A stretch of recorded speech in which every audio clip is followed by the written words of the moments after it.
program is of adult nature and may be inappropriate for persons under the age of 18. You know, the campaign is just a couple of weeks away, and I was thinking to myself, you got Dole running, you got Tubby Bubba Puffy Clinton running. What would it be like if other people were president? What would it be like if celebrities were president? Here now, ladies and gentlemen, what celebrities would do if they were president of the United States.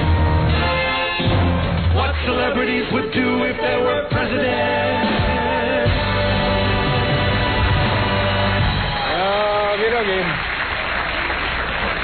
O.J. Simpson, he would bomb France, then claim he was in the Rose Garden golfing.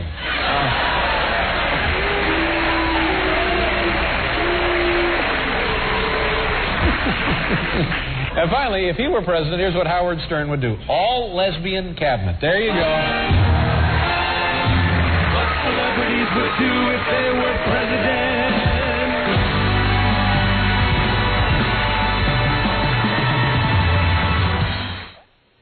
What's your opinion of Kingman's performance? What's my opinion of Kingman's performance? What the you think is my opinion of it? I think it was put that in. I don't opinion of his performance? Jesus Christ, he beat us with 3 home runs. What do you mean, what is my opinion of his performance? How can you ask me a question like that? What is my opinion of his performance? Jesus Christ, he hit 3 home runs. Jesus Christ. I'm pissed off to lose a game. And you ask me my opinion of his performance. Jesus Christ. That's a tough question to ask me, isn't it? What is my opinion of his performance?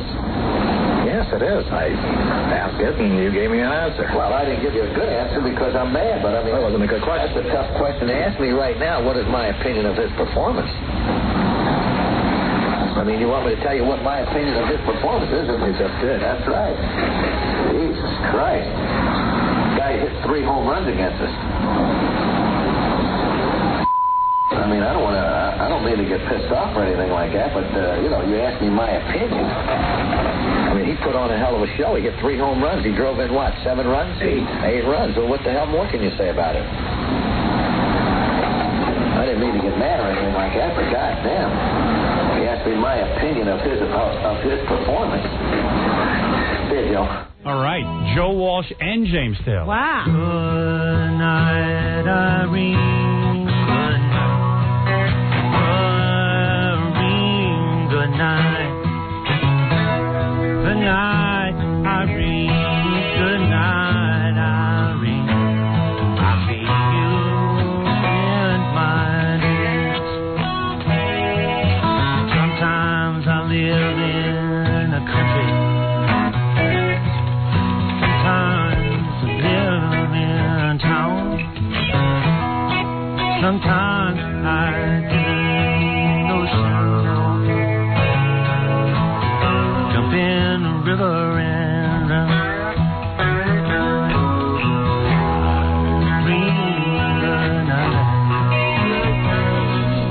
I ring the night. Good night, I ring the night. I ring. I'll see you in my dream. I love Irene.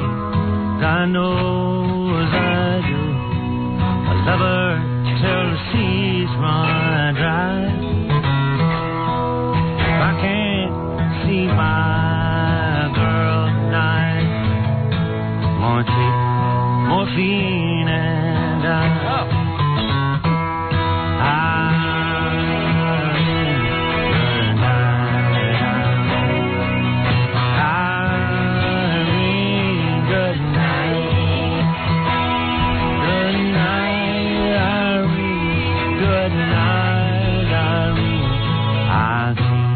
You in my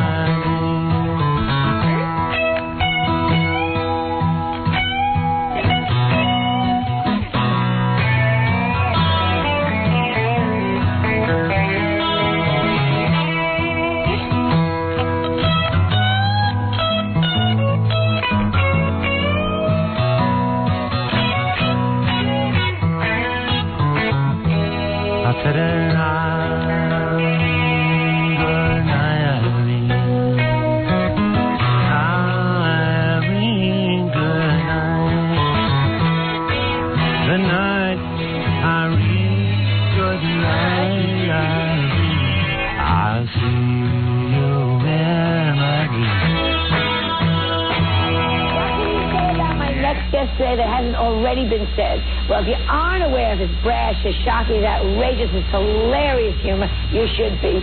He has turned the world of morning radio absolutely upside down, not to mention the officials of the FCC.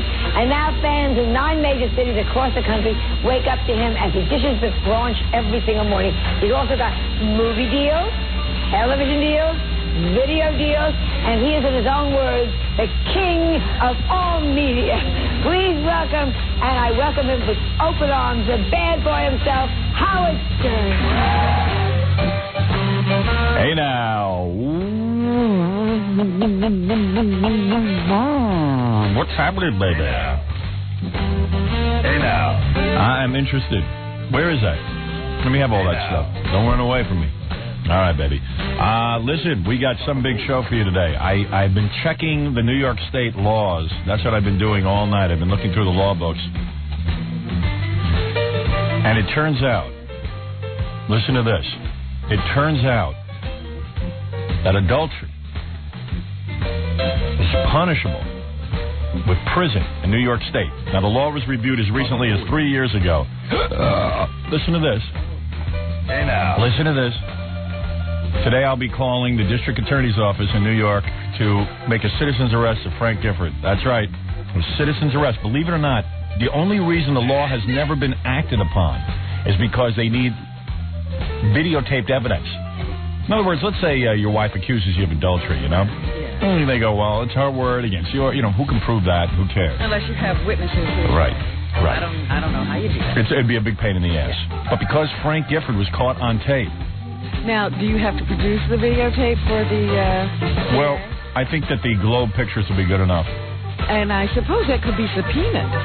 Yes, it can. Evidence in a case. Now, I'm not kidding about this. I swear to God, it is on the law books. It was reviewed as recently as 3 years ago, and the law still is being upheld. I am very happy that you're doing this. I told you yesterday about that Air Force female who they're trying to drum out of the military for adultery. Why shouldn't a guy have to go to jail? Right. But we're going to find out today. Gary, I'll be you're going to need the following phone numbers. The local police precinct here. Would you need the precinct in the area where the crime was committed? Yeah. It's not far from here. It's not far from here. It's probably the same precinct. It's the Regency Hotel, if I recall. Right, and I will make a citizen's arrest, and they'll go up to Connecticut and arrest Frank Gifford. Because there'll be a warrant for his arrest. Rouse him right out of bed. Yeah, rouse him. Rousen Sie. Roused him. Anyway, all of that will be happening. But first, I must take a break, and then I'll begin. I am very proud that you're taking this initiative to end crime. I'm a great guy. A crime fighter. Right. All right, we'll take a little breaky pie, and then we'll come back. We'll get this whole thing going. I'm not kidding about this. Some people would say, aren't you turning on your brother? He's no brother. He's not heavy.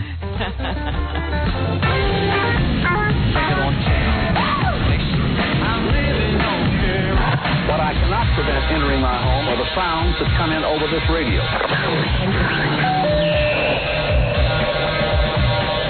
92 Gray. 90.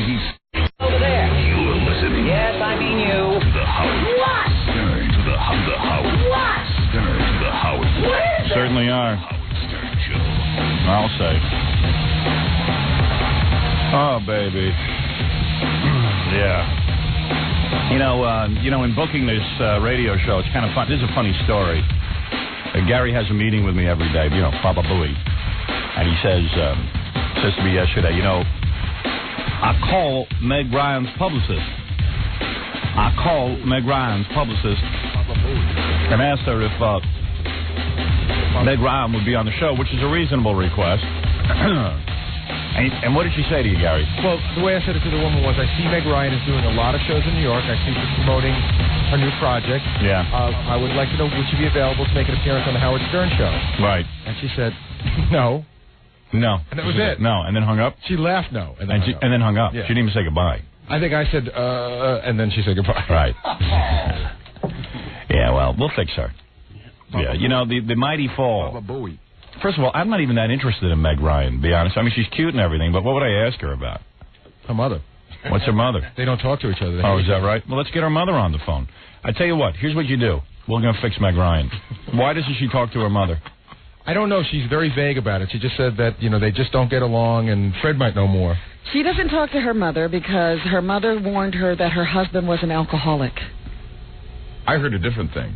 What did you hear? I heard that she wanted to be an actress or something like that, and she kind of abandoned her when she was very young. Yes, that's what I read. They don't have a great relationship, Yeah. but they were together. And then the mother said, your husband has a drinking problem, and Meg threw her out. I'd say either one would get you pissed You know what you do? You know what you do? You track down the mother and book her for the show. And from now on, whenever some crummy publicist who went to school for 2 years, probably went to Adelphi, who thinks that, the publicists start to think they're Meg Ryan. Yes. And don't give us this smug little laugh like this show is meaningless. You go ask Mia Farrow, who wrote me a letter the other day thanking me for having her on the show. You know that the orders for her books, Gary said to her when he booked her, he said, you know what, Mia, you come on this show, and I guarantee you'll sell some books. And she called up to tell us that they tripled the orders for the book, wow, for the Mia Farrow book, after she appeared on this show. How's that? And ask Charo. Ask Charo, who couldn't even get a cab yesterday because the cab drivers were screaming, "We love you, Charo," after she was on the show. So, while Meg Ryan might think that she's on top, but let's face it, she's got to be about, 35 years old now? Yeah. Yeah, tell me the wall isn't coming very soon, okay? We'll see what it's all about. And Gary has a famous story about a publicist who once we called her up and said, "Hey, we want somebody on the show." I forget Steve Martin. Steve Martin. Okay. Okay. Steve Martin's publicist. This is years ago. I wanted Steve Martin on the show. Big fan of his, and I thought it would be cool to have him on the program. He was promoting one of his movies at the time, and the publicist went, you've got to be kidding. He said, you will never get a star the caliber of Steve Martin on your show ever. Yeah, and Gary reminded this publicist that, we've had Arnold Schwarzenegger, and we've had some big people on this show. I would call Jim Carrey a lot bigger than just about than anybody has ever been. Right. There's been some people who are, pretty talented in this industry have come on this show. Crackhead Bob. Sylvester Stallone. They're in the same, I can't believe it, the same sentence. But, you name some of Hollywood's biggest stars. They've been on this show. Alec Baldwin. come on. Zsa Zsa Gabor. Thank you. Yeah, why not? Tori Spelling. No, seriously. She doesn't have to do this show. And we've had them all. So, this is funny. So she said, you will never get a guest the caliber of Steve Martin, and hung up the phone. Then I wrote her a letter, telling her about all her great guests and begging her to let me talk to her, and she would never return my call. Never. Now, ever. What is the update on this story? No update. No. Go ahead. Give her the update. She's a publicist now. I hadn't heard from her in 10 years. She's a publicist now. I won't say the name of the company, but believe me, it's not near the caliber of Steve Martin. Uh-huh. She's a publicist for this tiny, tiny little company. It's almost embarrassing. What company? No, I don't want to say. Why? It's not the company's fault. Yeah, well, I don't care. They didn't do this. She's a publicist for a little company, and she tried to book what on this show? The owner of the company. You're kidding. Which is ridiculous. Right. So did you laugh in her face? No.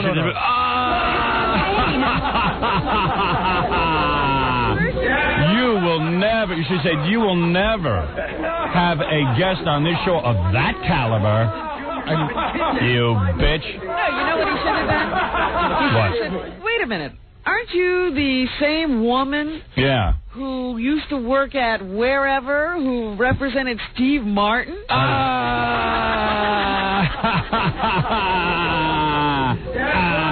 right. And you want me to what? You know what? I wanted to so bad.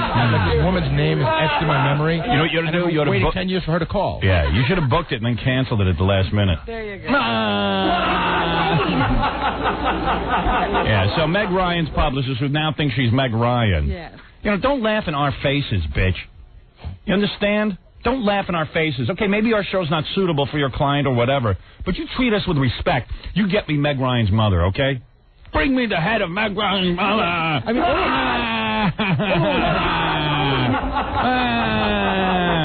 All the publicist had to say was, her schedule's busy, she's not available. Right. No is... Yeah, no, she's going to be like, no. You don't have to be insulted. Yeah, I bet you, how old is she? She's probably in her 20s. All these little publicists are like in their 20s, and they all think they're little powerful. Attitude. Yeah, and they're all little powerful individuals. When the fact of the matter is, most of them are hired because they're good looking, and the guy in charge of the publicity firm wants some hot little broad running around. Clients. I'll tell you, Howard, I find time and time again that what happens with these publicists is they start to believe that the client hired them because they know better. Right. So half these requests don't even get to their client. Yeah, well, they do.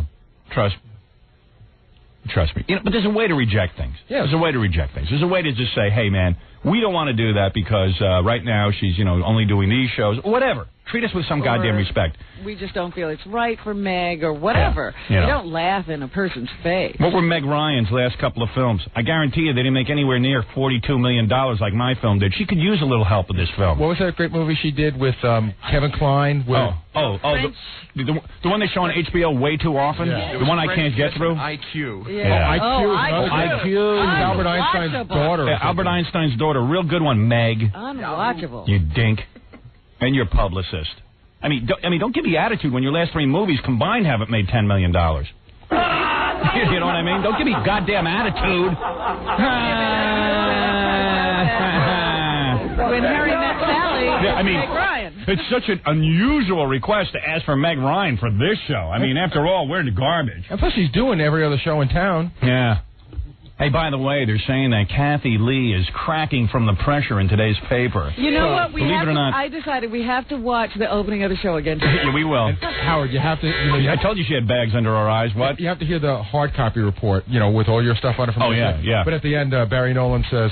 It was very obvious, even though she, held up a good front, her puffy eyes showed that she'd been crying all weekend. Yeah, I know. Hey, meanwhile... I'd give anything to be a fly on the wall of that house in Connecticut. Yeah, has anybody seen GIF? Yeah, they had a spotting a GIF. They showed it on the news. Yeah. He was just walking into some building, and he looks bald and old, and it's just like it's hard to believe he's a stud. He's beaten. He's a beaten man. He's a beaten man. Kathy Lee must have been yelling at him all night. But they say that Kathy Lee. This is the latest now. I've got the latest information. I got this. Yeah. Don't ask me how. Oh, I know. All right. The latest information indicates that Kathy Lee is so upset about all of this. And because the reason she's upset is because, if this happened and she didn't have a regular television show, the press wouldn't be able to find her. She'd be able to go into hiding. Right, but she's got to be out there. But she's got to be at the TV station. All the other TV stations know where she's going to be. All the radio stations know where she's going to be today. So she can't hide in this very public embarrassment. And even if she took time off. Right. It would be bizarre because everybody'd be waiting for her to come back. Right. It's a very, very big predicament. And as I said later in the program, as soon as Gary gets me the numbers, because it's a little early right now, I'm going to call our local police precinct and report GIF right here on the air, because it turns out, according to New York state law, adultery is punishable. What is the sentence you could get? Years in prison. Really? Yes.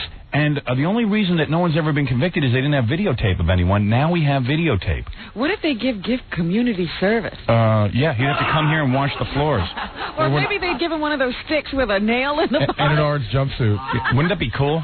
Like even if they said, hey, look, we're not going to put him in jail, but they gave him a stick with a little, one of those poles and a hat and an orange jumpsuit, and he had to go clean the Long Island Expressway. Or Central Park. Yeah, or something. right. He had to pick up garbage in Central Park. Yeah. People around the office are already talking about how, that this could lead to divorce, and if it does, they're betting that one of them will end up on the show at some point. Yeah. If it gets bitter. Really? Oh, that could be terrible. I don't see that happening. I don't see that happening. It would have to be pretty bad for that to happen. It would have to be pretty bad for that to happen. All right. Hey, Robert, you're on the phone. Robert. Douchebag says what? Douchebag says what? Oh, I just want to ask why these celebrities have everything going for them, like Frank Gifford, and yet they screw around. Well, look, here's the deal. He's still a guy. Yeah, he's a guy. All right? Yeah. Let me tell you something. All right. I'm not saying I'm any better. The day might come where I tell this to my wife every night. The day might come where I have to cheat because the temptation is too great. Right. Like, you know what I'm doing today? What are you doing? I'm going over to Penthouse, and I'm shooting a Penthouse spread. But see, now, this is what bothers me about Go ahead. you. Go ahead. Put yourself Yes. I can't right resist. in the middle of temptation. Yeah. And I'm hoping one of the girls says, excuse me, can you help me with my outfit, and brings me into the bathroom and cheats with me.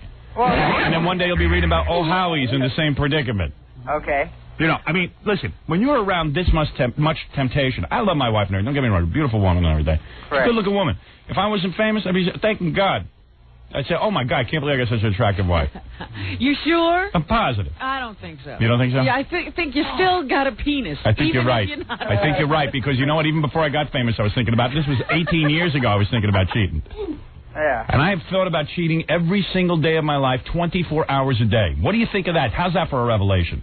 Okay. I think about it 24 hours a day. I heard that. All right? You don't really think about cheating. You just think about being with another woman. That's what I think about all the time. I badly want to be with another woman. I mean, a woman that I dig and everything. You know what I mean? And then you think it's cheating after you start to think, I could do it. So then you go, you know what? I'm smart. I could get away with it. No, you can't. But you never do. But you do it anyway. Because you wind up with a Susan Johnson. Right.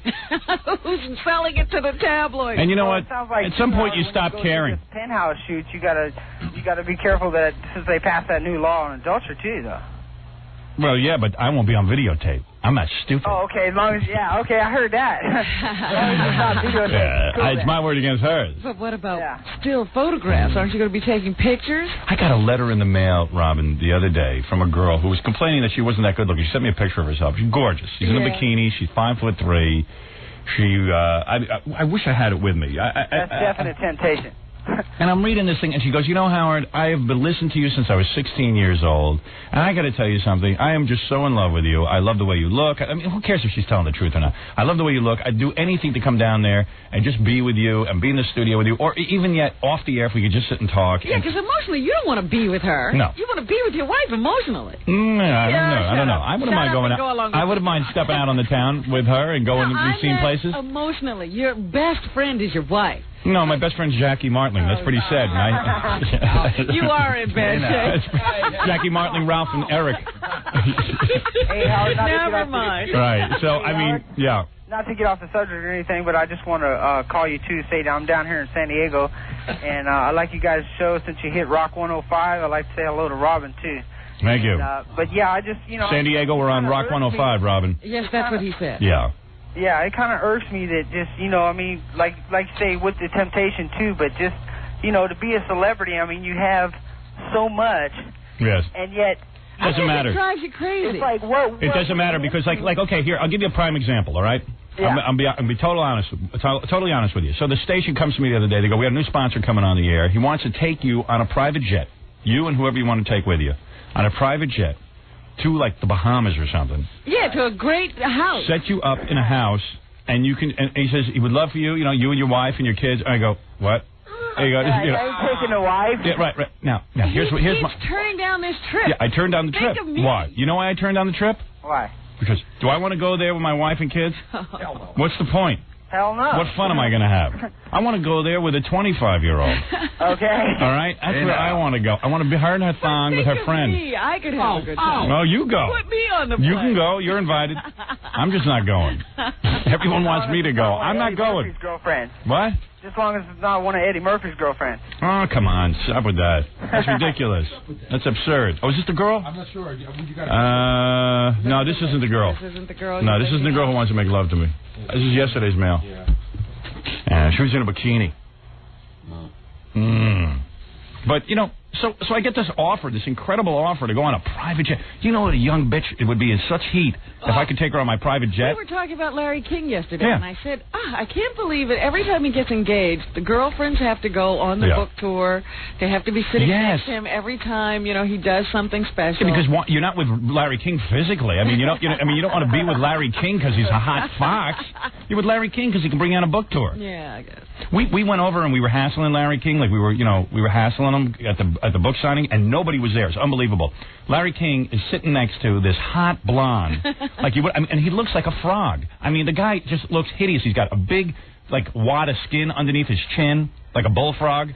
He's got, that face and that disgusting, beady little eyes. The beady little eyes. I mean, the guy's really. I mean, there isn't a guy in my audience who isn't better looking than him. Crackhead Bob and Elephant Boy included. And so.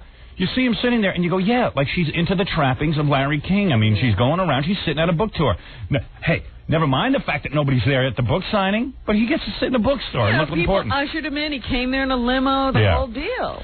I mean, he'd written a book with his daughter, the one that I guess he abandoned when she was a little kid, abandoned the mother, and, But I guess, he's stayed in touch with her and stuff, and now he's making it up to her by writing books with her. Right. But anyway, the point is, John goes over there. There's not one goddamn person in the bookstore, but the bitch is impressed. The bitch is impressed. She's on the book tour. Now imagine my life, man. All of a sudden, I get one of these little strippers from Scores and her lesbian friend. You would get on a jet with me? Model. How about I get Amber, the one I met on the plane to France? On the plane, yeah. Concorde. I'd be like, hey, Amber, I hardly know you, but how about getting on my private jet with me and coming to the Bahamas for the weekend? You could have women with names. Huh? Yeah. People know. Yeah, like Amber. Well, why not Amber and Amber's friend? Yeah, all these dumb bitches are so easily impressed. I could have them all. Dumb bitches. I think it's pretty smart to be impressed with a guy with a lot of money. I'm talking to guy talk now, okay? You know what I'm saying? This makes us feel better as men. You know what I mean? These dumb bitches, they love it. Really, man. You're the dumb bitch. Come on, bitch. Come on, bitch. You know you want it. Really, man. Man, I'd be doing these bitches in the plane.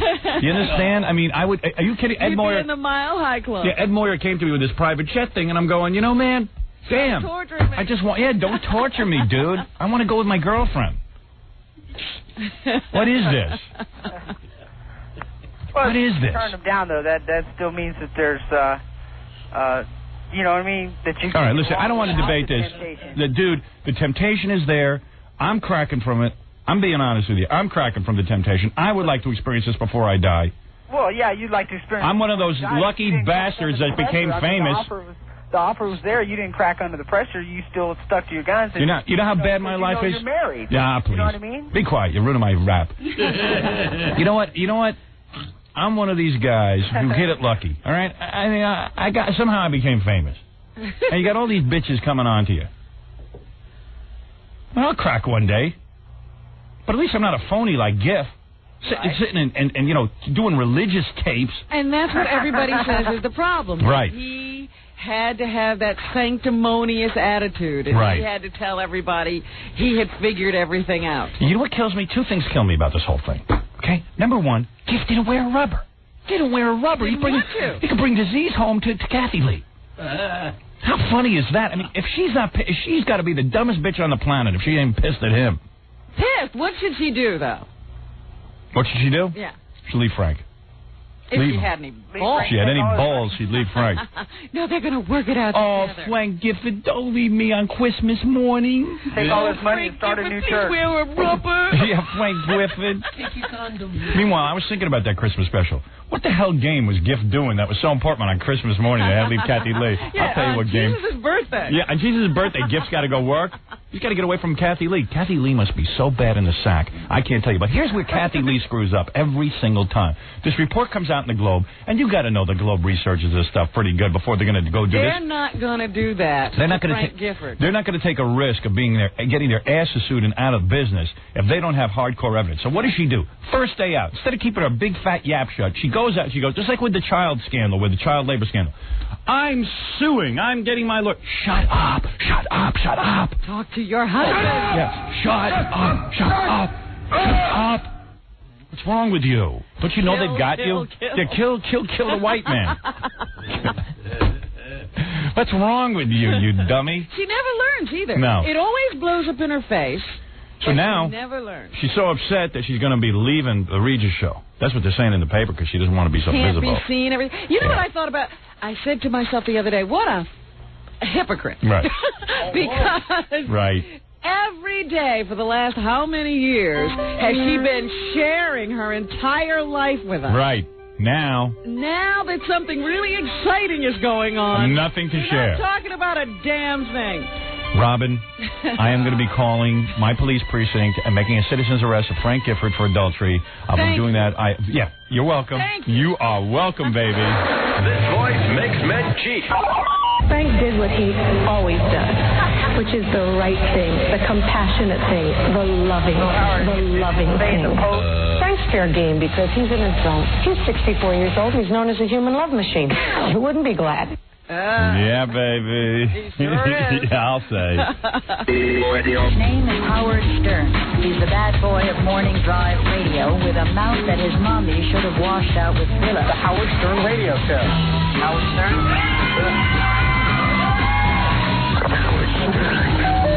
Broadcasting from the top of the Howard Stern building. You're listening to The Howard Stern Show on the Stolen Vehicle Police Recovery Network.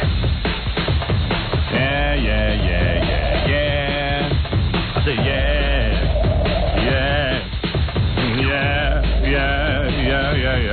Anyone who listens to Howard Stern knows his ultimate entertainment enemy is Kathy Lee Gifford. Would you believe the sex scandal involving Kathy Lee's husband has even Howard feeling sorry for her? That's tonight. Top Copy. Now, what? You know your life is ruined when Howard Stern feels sorry for you. Yeah. She must have really liked it. You think she watches this stuff? I don't think so. Of course. You do? Are you kidding? She's in love with herself. She's got to watch every bit of TV coverage. Even if it is Frank cheating on her. I like it. Howard Stern, Kathy Lee's ultimate enemy, Howard Stern. This is such a big deal for me to make my statement. I'm going to give it to hard copy, okay? The news just keeps getting worse for Kathy Lee Gifford. First, Globe magazine published those freeze frames of her husband Frank having a fling with a former flight attendant. Today, her most outspoken enemy, Howard Stern, came back from the Cannes Film Festival and launched an all-out radio air assault on her husband's sex scandal. Let's put it this way. Every guy in America seems to be cheating. It's just that it's more fun to make fun of Frank and Kathy Lee. Howard had hours of fun at the Gifford's expense this morning, but then his bash fest took a bizarre... How come like... hours of fun. Yeah, hours of fun. And everyone else had fun, too. Don't give me this crap. How come when they talk about me, they give me music like Bela Lugosi had more up-tempo music than I get? You're like a Nazi. I am. Every report they do. Can I get some nice music once in a while? Whenever the Nazis come in, that music comes on. Listen just to the music. Forget about what he's saying. It's like... It sounds like one of those A&E specials. Yeah, it's like marching through Europe as I conquer. When he finally made his exclusive statement to hard copy. You might think that I, Howard Stern, would gloat at a time like this, in light of recent events with Kathy Lee and Frank Gifford. You would think that I would be the first to laugh at the misfortune that has struck at the heart of what we were all led to believe was the perfect marriage. But I'm not gloating. No, I'm not gloating today. And here's where it gets even stranger. Howard, who has made a career of talking about the pleasures of the flesh and the temptation of forbidden fruit, preaches to the Giffords about faith. Yes, faith. At this time of crisis. And to cling to one another. Cling to one another in prayer, Frank and Kathy Lee. So much. You know all the idiots. The music now. I know. You know all the idiots who watch Hard Copy are going to be calling in. You know how they do those little phone segments? And they're going to be going, you know what? I really like Howard Stern. His message of prayer was very beautiful. Very beautiful. Howard Stern, you are a blessing. Yeah. Howard Stern is right. We must turn to Jesus. The gospel according to Howard. There are a lot of people who are taking Kathy Lee's painful marital problems very seriously. We reached out to her co-host Regis Philbin for this exclusive update. I left her on Friday. She was terrific. And I called her over the weekend. She was at church. And that's all I know. I'm sure she's doing great. She's a very strong girl. He loves this. He'll tell you why he loves this. This guy sits back. He's like a piece of wood, this Regis Philbin. And he has this woman who is involved and embroiled in controversy after controversy. It's fantastic for his ratings. He's like happier than a pig in mud. He sits there, and she just keeps messing up her life. Yeah, it's fantastic. I mean, I pray you mess up your life, Rob, so I can sit back. Kathy Lee showed her strength on her program today. Yes. She said nothing about Frank's fling. Her tired and swollen eyes said it all. Kathy Lee is making it clear that she and Frank will work out their painful problems.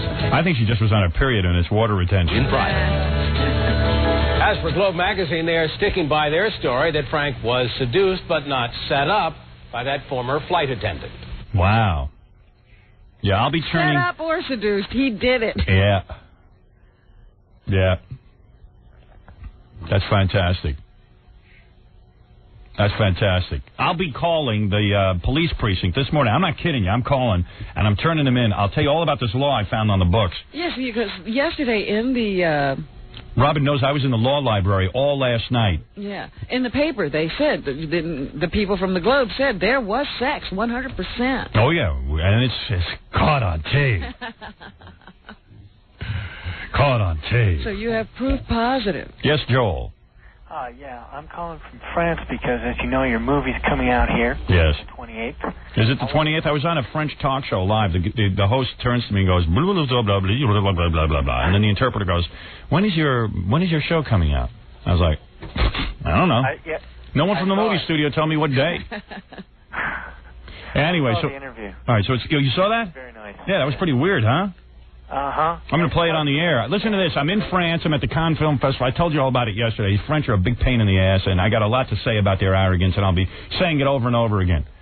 The only good guy I met over there was Tim Burton. I met Sean Young, He's too. not French. I met, Tim Burton's the nicest French guy you'll ever want to meet. Tim Burton, the director of Batman, Ed Wood. Boy, that guy rocks. He's like the coolest dude, man, and talented. He's pretty fine. Who? Lisa Marie? Yeah, she was pretty fine, too. I didn't get to talk to her much. You know, now I know who that is. Yeah, Lisa Marie. She played that wacky vampirist kind of woman. Yeah. And she also was in Mars Attacks. That's what I'm talking about, the vampirist kind of woman in Mars Attacks. Yeah, and also in Ed Wood. Wasn't she the vampira? Right, yeah. So always plays the vampire. Cut off here. I was just wondering. I was going to interview people, and I was wondering if you had any questions I could ask the French. What, in French? Ask them if they like the film. That's all. I know they do, though. I saw it with a French audience. They go wild for it. They think French Jerry Lewis. Okay. Yeah, all right, thanks. Thanks a lot. Yeah. Well, pretty wild. But so I'm over there doing this French television show. It's live, okay? I'm on with the Fugees. It was me. live. It's live. You didn't tell me that. Yeah, live French television, 2-hour show. It's the most popular show in France, and you can see why. If you're ever over in France, I'd rather stare at a wall than their television. Awful.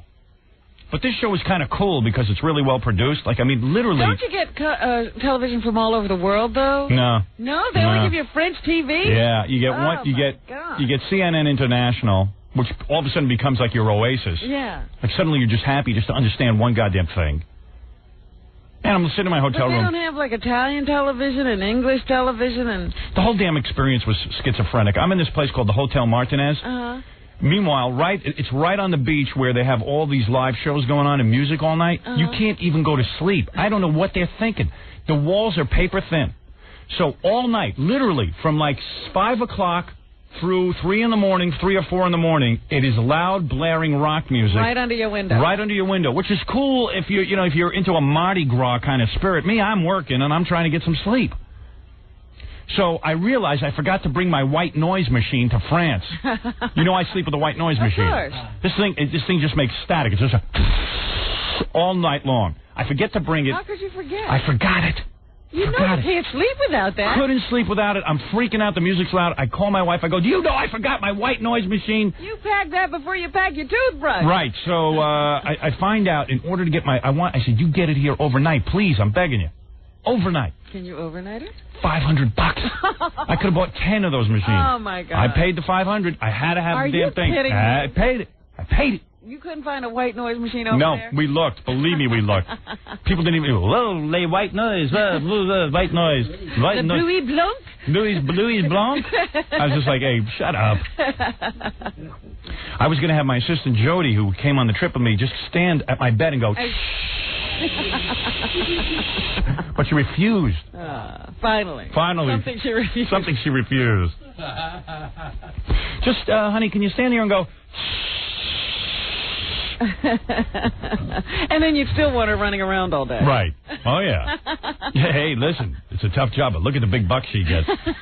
Anyway, so I'm there, you know what I mean? I'm in France, and they say to me, go on this live television show, and you know how I hate the French, but all right, I got to promote the movie, I'll do it, I'm a trooper.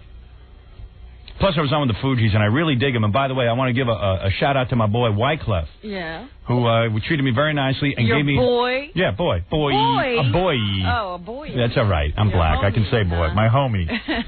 Who, every time I see him, goes, hey, man, everything's in the past. Everything's in the past, man. Everything's in the past. Remember we had a little... in the past? I don't know. He talks, I think he thinks you're a slave owner. I don't know. And then all of a sudden he hands me the tape for the new Fugees album, which is coming out. It's an exclusive he gave me. It's like even written in his handprint. And I got to tell you something. They did it again. It's a really good album. Yeah, you really liked good. it. Yeah, I was digging it. I was digging it. It's good. It's good. Well, I'll bring it in. very good. I'll bring it in tomorrow. I'll play something. I'd like to hear. Yeah. And then, and that black chick, the lead singer of the Fugees? Lauren Hill. She is hot, man. Everybody's got the same names anymore. She has got skin that is chocolatey smooth.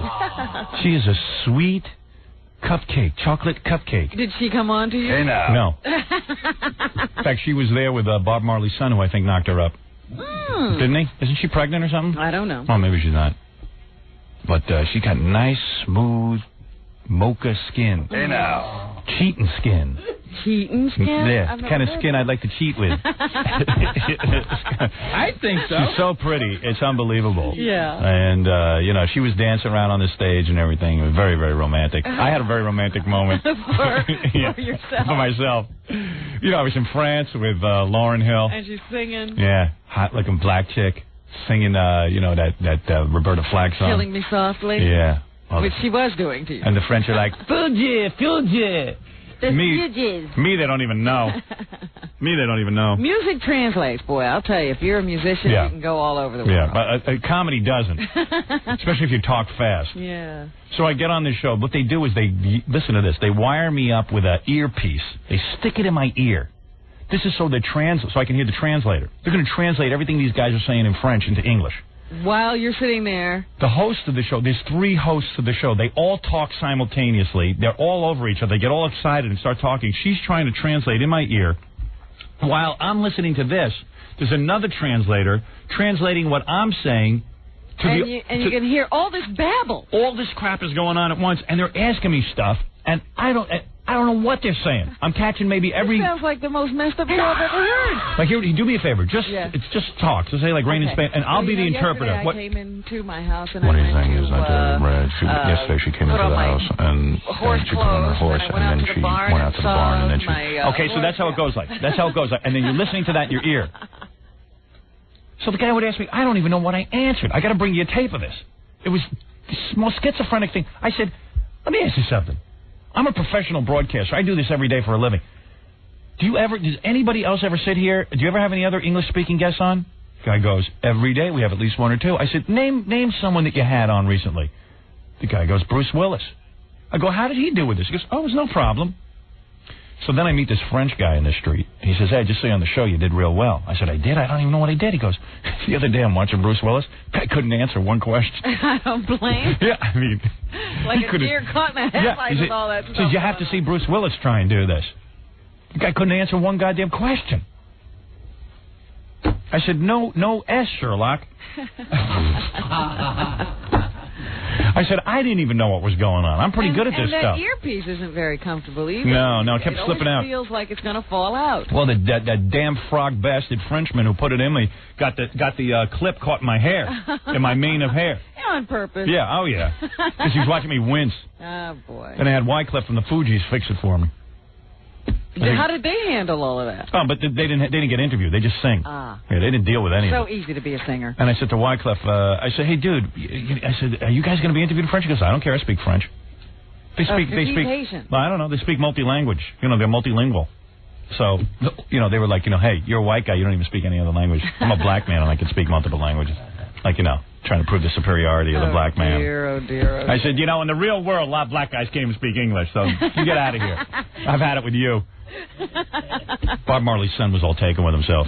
He was just sitting there, you know, like all proud of himself. Is this the Bob Marley son, Ziggy?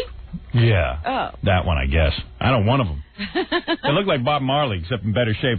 You know, he didn't have as much ganja Bob in him. Marley's dead. Yeah. Gotta be in better shape. Yeah, I don't know, man, but I hate the French, and I hated Khan.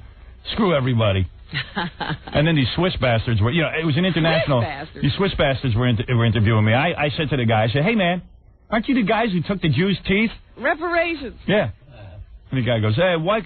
Listen to this. I walk out in Cannes. They got a big float of me, 40 feet in the air. Mm-hmm. I told you the first night I got there, no one knew who I was, which was great. I walked through the streets of France and I observed. Until some Americans came up to me and started screaming out my name, Howard, Howard. And then the Frenchman went, who is that? Who is that? And then they chased me down the street going, Cuckoo, turn around, Cuckoo. They nicknamed me Cuckoo. Everywhere I went, the Frenchman would go, hey, Cuckoo, Cuckoo, Cuckoo, turn around. I guess somebody said I was crazy or something. Yeah, kooky. Yeah, Cuckoo. Cuckoo. That was bad. You got any video of that? No. I was just walking down the street. Cuckoo. How humiliating. And I did not turn around. I just kept walking. And all these French people are like, who's that, Cuckoo? That's Cuckoo. Yeah, they go, that's Cuckoo. Cuckoo, man. Big, tall, ugly American cuckoo. Like a clown, like a demented clown. Yeah, like a bird. A cuckoo bird. Hey, but screw them. So then I had to meet the international press. And I'm meeting with this Swiss dude, and I give it to him. And then I step off onto off a boat. There's fireworks. There's a big party for me. I come at my 40-foot balloon that the French government tried to shoot down, believe it or not. And I step onto this pier. And I walk out onto the pier. And all of a sudden, the press is all over me. International press, the Germans. And I start yelling at this German. He goes, You say bad things about the Germans. He goes, what's the matter? You don't think we're funny? I go, oh, no, you were very funny during World War II. Really funny as you walked across, killed Americans. You killed everybody. So you were a barrel of laughs. Of course we think you're funny. And he goes, why don't you get over it? I go, you know what? I can't get over it. Why don't you get over it? That is dead. Then all of a sudden a Frenchman comes up to me. Now, this is in the middle of my press junket. And he goes, triumphant arrival. I hear you don't like the French.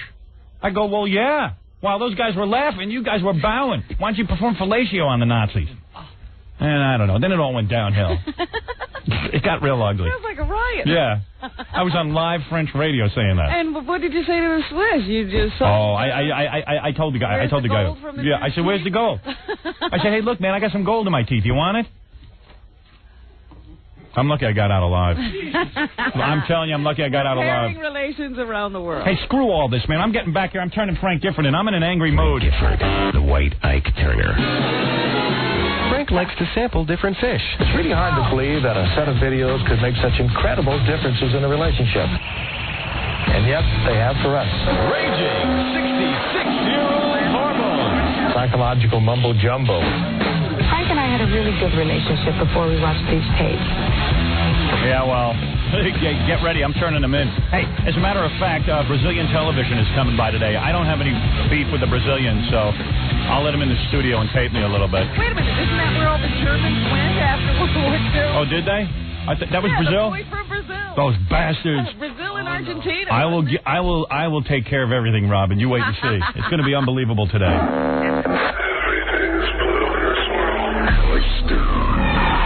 Nobody should complain. If you do not like it, turn them off.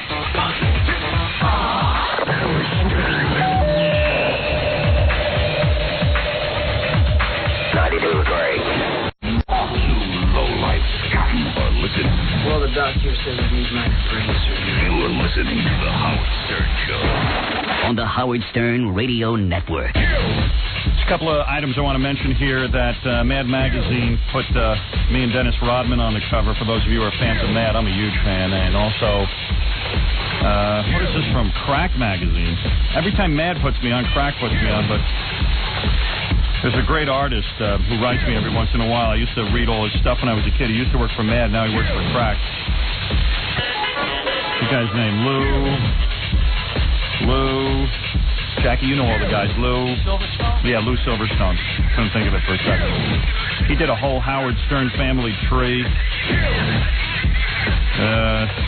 You know, for anybody who's into that stuff, I like all their sort of the sensibility. For Stuttering John, who got fired. Stuttering John was a disc jockey here in New York after my show. He just got fired, and I've received many faxes about it.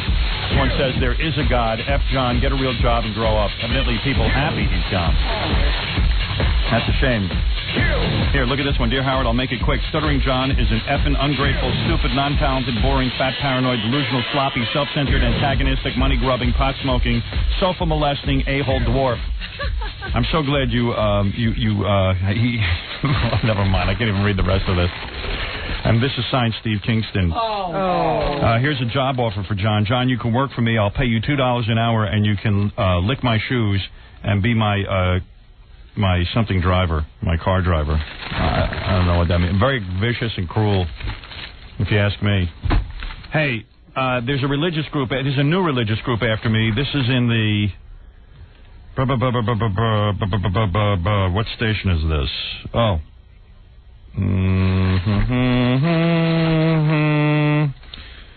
San Diego. There's a religious group after me. And what they do is they send out a letter to my advertiser saying that I am Satan and that I am a horrible person. Okay?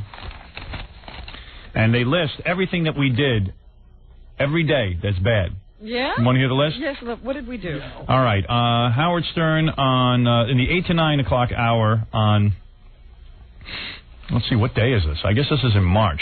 They started making this list. A day in March, okay? Typical day. And in the 8 to 9 hour alone, he made fun of Jesus. A male caller said he had sex with all of his coworkers. A male caller said before he got to the program, he had sex with Jesus Christ. I don't know what that means. Wait a minute. I don't remember this show at all. 2 guys called up with a cigarette in their butt. A female celebrity of Baywatch talks about her husband's big penis. Howard Stern talked about his masturbation. He encouraged children to watch a nudity movie. Oh, stop it. A male caller said Jesus would like the nudity movie. He talked about oral pleasure, lesbians having sex in a hotel, making love to black women, made fun of the Pope, and then a male caller said he fell in love with Tupac Shakur. Now, I don't remember. That is not our show. Now, that's just in the 8 to 9 hour. This is what this religious group is claiming. They're out to get me. We never do that many topics in 1 hour. Oh, wait, I just turned the pages. More stuff. He talked about porno movies with a caller and talked about a caller's breast, about a breast. The next possible. Yeah. All right. In the 9 o'clock hour, he talked... The only thing I object to is that they make up stuff that we talk about. Yeah, I mean, you know, some of it's better than the actual stuff we talk about. He talked about an actress and called her a dumb bitch and then made fun of Jesus some more. I never knew Jesus was such a big part of this program. Yeah. Now, then later on in the program, the host, Howard Stern, said that everybody that works at Walmart is a hypocrite and funny jackass. He then talked about a woman's vagina and asked a woman caller if she had a small vagina. Then called Rosie O'Donnell a bitch and said Bill Maher is a stupid ass. The next day in the 6 to 8 o'clock hours, the host of the program, Howard Stern, said that Curtis Sliwa is a dick who sucks his ass, and said the radio is a suck-ass business. Well, now, that day I remember.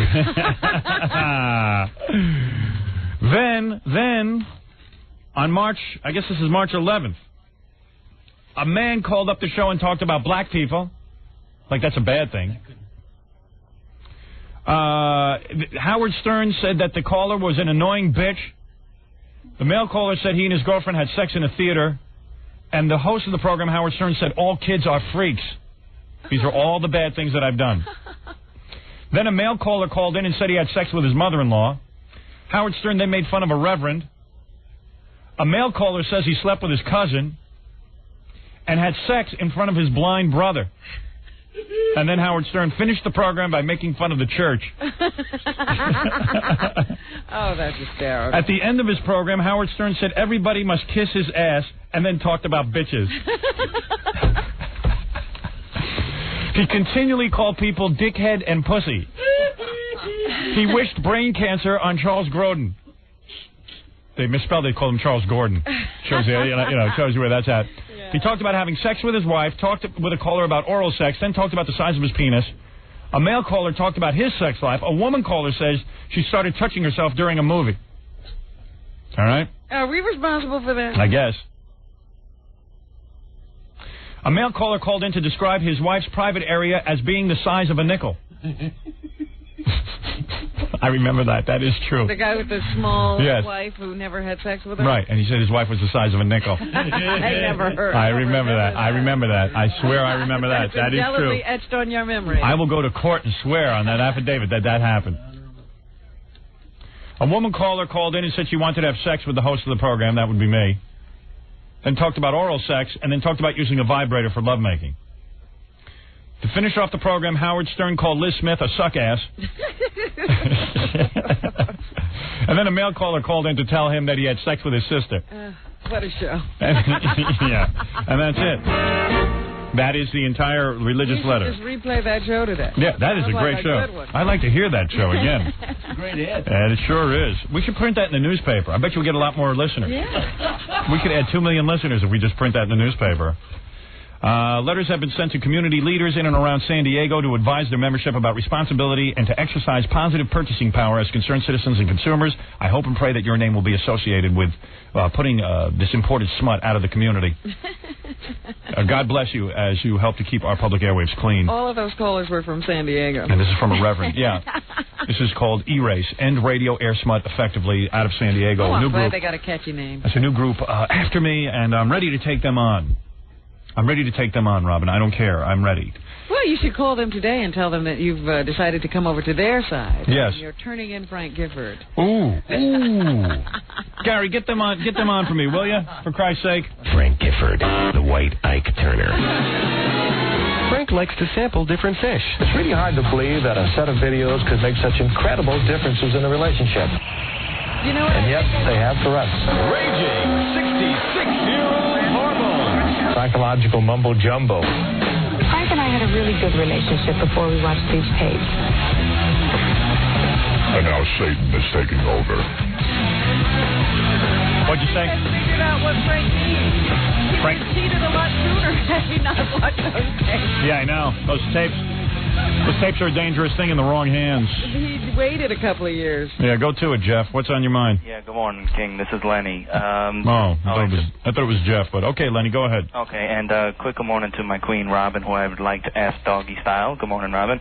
Howard, do you think with this whole Frank Gifford deal now that they're going to drop him from Monday Night Football? Absolutely not. Absolutely not. No. What does that have to do with football? Right. That has everything to do with football. In fact, they'll probably give him more time. In fact, Jay Leno said it best. Kathy Lee just learned yesterday that there's no Tuesday Night Football. Honey, I'll be out. Yeah, no, because, every time you see this guy now, you're going to be thinking when he's holding that mic about him cupping that girl's cheek, Yeah, well, that's what you'll be thinking about. I don't want to think about some old guy cupping a cheek. You know what I mean? I hear you. I'm not interested in that. Yes, John, you're on the air. Yeah, how do you call it? My sister's, mix Spanish and white. Yes. And she wants to go out with these, black guys. Yes. And I don't know Spanish chicks go out with black guys. That's acceptable. I think he has a problem with it. You have a problem with it? What? What? My sister going out with black guys? Right. Yeah, because how do you call it? One of them is a rapper, and he's always coming on to her, right? She always tells me this. Yeah. And how do you call it? He's a rapper, he carries guns, and he smokes weed, and I don't want her to be a part of it. I just don't want her to be around black guys. Well, she's Spanish. She's supposed to be around black guys. That's the way it works. No. The Spanish blood is taking her that way, is what right, you're saying. Yeah. It's like, remember the werewolf, the gypsies got turned into werewolves? Their blood couldn't help it? A lot of Spanish chicks go for black guys. It's the way of the world. Yeah, but I had I have another brother. He had a problem with black guys. They beat him up, Yeah, well, a lot of people have problems with black guys. So what? So I don't want her to be a part of it. Unfortunately, you don't get to choose. Yeah. What do you want me to do? I want you to give me some advice what to tell you, not to go out with these guys because it's bad news for her. Tell him to mind his own business. Yeah, I would do drugs if I was you. Huh? I would do drugs if I was you. Yeah, drinking, you won't remember. That's why a lot of Puerto Rican guys drink, because their sisters are with black guys. What can I tell you? That's the way it works, all right? That's the way of the world. Get your act together. Yes, Jeff, you're on the air. How you doing, Howard? Got to go quick because my boss may walk in any time now. Quickly, then. I just want to find out if you ever thought about doing a Best of Howard on E uncensored so we can see stuff like the musical muffins of the Queens Quartet uncensored. Yes, I've thought about putting out an uncensored E-show tape. I just, with the movie and everything, I never got around to it, but maybe one day. I still want to put out uncensored Channel 9 shows. I got tons of good stuff, but WOR is such a bunch of freaks over there that they never can come to a financial settlement with me, and they can't bear to give up those tapes to me. I'll tell you what, when you come out with that stuff, I'll be standing in line to watch it. Okay, thank you. Did you want to tell people what we learned yesterday about the cubing on the show? Yeah, okay. Here's something cool for people. If you get our E-show, okay, let me explain this to you. Somebody figured this out. When you watch the E-show and they cube out a woman's breasts? Well, it turns out, I'm not a technical guy, Rob, and I can't explain all this. I'm not either, Howard. But if you slow down the tape, who explained this to us, Gary? Was it Gary? Yeah, let me make sure we get this right. Yeah. Baba Booey, come on in here and explain this. And then I'm going to play you a treat. I got some more Kathy Lee tape, and then we're going to call up the precinct and turning Frank Gifford. That's going to be fun. Don't miss that. Gary, This is going to be great when we turn in Frank Gifford. Explain to me how people at home can see women's breasts and stuff on the E! Show. Okay, this was told to me by somebody who's got a lot of time to, fudge around with this stuff. All right. You can tell him. It's Fred. Go ahead, yes. Okay, so when you watch it, it's cubed, right? Right. Those cubes up. Right. Now, I was told there's 30 frames per second. Go ahead. If you have a VCR that can go frame by frame, right, which was one of the better ones, this guy told me that 2 out of every 30 of those frames are not cubed. There you go. For all you pervs, if you slow down frame by frame the E! Show, 2 out of every 30 frames is not cubed for some reason. It's pay dirt. So if you really want to see stuff, you want to see penis, breasts, vagina. That's right, we've even had penis on this show. Yeah. You couldn't see it. Very small penis. You couldn't see it without the cube. That's right. But you gotta know how to do it. You gotta spend a lot of time on that. Oh yeah. All right. But if you're ambitious, you can. All right, here's a treat. Want to hear some Kathy Lee tape? It's fun to hear Kathy Lee tape. Kathy Lee. All right, what do we got here first? What does it say on the... I got Kathy Lee looks up to Frank. Oh, yes. It says it all. All right, that says it all. Kathy Lee looks up to Frank. Anybody in their right mind would look up to Frank Gifford. I don't look up to every man. How could she say that? I mean, no one... You see, this is why people are so happy that their marriage is screwed up. See... You can't say that every person should look up to Frank Gifford when he has a history of leaving wife number 1 while she had multiple sclerosis, leaving wife number 2 under questionable circumstances. For Kathy Lee. Yeah, and I mean, I understand guys, cheat and they fall in love with somebody else and everything, but I don't have to look up to him. I don't have to look up to a guy who leaves a woman with MS. I mean, I just don't have to look. And why would I look up to him? Why? Kathy Lee has a very selective memory. Yeah. Somehow she doesn't remember what Frank Gifford did. Isn't Kathy Lee in the First Wives Club? And doesn't she say something weird? Yes. Yeah. What does she say? Isn't it about time that first wives got their due or something like that? Yeah. But does she think she's a first wife? No. Oh. I really do believe she does think that. Yeah, right. But she's certainly not. Yeah.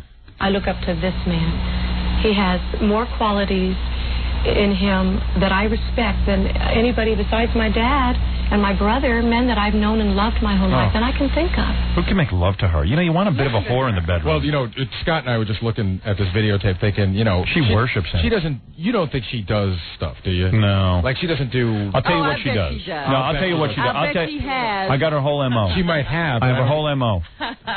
She'll get on her back and spread her legs, okay? Like every woman. All right? I guarantee you got to work her for 20 minutes before she starts doing stuff back to you. You got to rub her and do all kinds of crap. See, I don't believe so. I think every once in a while she'll perform fellatio, but doesn't really like it, and so she's not that great at it. Probably got a little chart, like once every 2 months. Right. Here's my MO. She never does it on her period. Let me just finish my MO, right. okay? Because I know what I'm talking about. There's no sex in the bad place. She will get no sex in the bad place. Not the dirt road, is clean.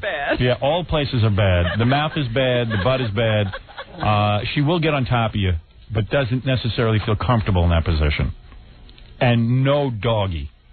You're wrong. You're totally wrong about her. Good. That's why Gift's so satisfied. First of all, she did it all before she married him. Nope. She did it all. Nope. Absolutely. Nope. She did it all. Everything. I do have to say that, you know what, I knew people when I was in junior high school and high school that went away on those Christian retreats. Yeah. And those places were a hotbed of sex. And let me tell you something. Any girl who graduated, girls who graduate Catholic high schools and Catholic schooling go one of 2 ways. And this is proven. Anybody who slept with Catholic girls knows this. They're either total friggin' whores. I mean, to the point where their rebellion is sickening. I mean, it's embarrassing. I fouled a woman's hair once. I'm talking about the hair on her head because she was a Christian woman. She was raised, and she is so rebellious. She was on acid every night. Good looking as could be. Kathy Lee's not Catholic. Okay, but whatever. You know what I mean? These religious broads. Or they go a whole nother way. They can't even take their clothes off in the sack. You gotta rub them through their pants. You're not allowed to have sex with the lights on. Yeah. Oh, I mean, and they're uptight about their bodies. I mean, their work. I'm talking about work with a capital W. Kathy Lee. And excuse me, one other thing fits the MO. And one other thing fits the MO. They all of them in public are very touchy, feely, and affectionate. Very tough. But, man, you get them in the sack, and everything changes. Nothing happens. But let me tell you, she did it all before she married him. Keep dreaming. And this is a recent conversion that she is Miss Goody Two-Shoes. Well, according to the special I was watching, the other husband she didn't even have sex with. But she had plenty of sex with guys between that husband and Frank. Don't believe it. Absolutely she did. No, she put out. Here's Frank Gifford. Did you want this little boy? Did you want a baby? No. You had grandchildren. It's hard for me to hear him say that. No, well, I know it's no. true. She asked me if I wanted him then. I know you wanted him. And what I could not say to her. This is the Barbara Walters interview? Yeah. Yeah. Did you hear that? Frank, did you want this baby? You know, Cody? No, I didn't want kids. Oh, did you hear It's very hard for me to hear you say that now. She's such a phony. Well, it's Frank gives his whole rap. Frank said, I don't want kids at this point in my life, man. I'm 100 years old. Yeah, I mean, Jesus Christ, I barely have the energy to move my bowels. I raise kids. I just want to get laid. Right. Well, Frank gives his whole bitch. Frank gives his whole rap, right? Yeah. And he goes, but now that Cody's here, well, of course, I love him. And then Kathy starts to cry. Yeah, right. It's don't have this child. Nor did I, and I told her that. I said, I can't tell you not to. I have 3 children, and now I have 5 grandchildren. At the time I had 3. And I said, I really don't need another child in my life. And laughingly, but she knew how I felt about it, but I also told her, I could never, ever tell you not to, nor will I. He didn't need another child in his life except for Kathy Lee. Right. She's a child to him. That's your Kathy Lee. That's the first. When we were first together, first in love, Frank would rent anything that moved just to get home to me quickly. I would stay up, have a bottle of wine chilled, be in a negligee all powder puffed. Now it's like, and he comes in whenever he can. She'd also know the score when I got home, too. Oh, now I have to ask my prop guys in the morning, who won? Who, her pop guys? Prop guys. Oh, her prop guys. I have to ask my prop guys. Prop guys. Police. What? You know what? Enough of this crap. Did he score? I'm gonna report him. That's it. That just made me cuckoo. I'm gonna call. Let me. That's it. Did you want this little boy? Did you want a baby? No. I can't take any of this stuff. Because you want this little boy. No. I'm sick of the 2 of them. It's enough. It's enough. I'm reporting them.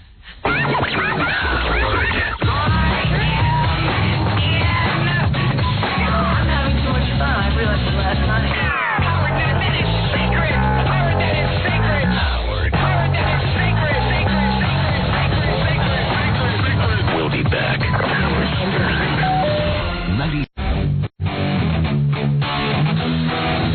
This is Roseanne. You're listening to the Howard Stern Show. It's great. I love it.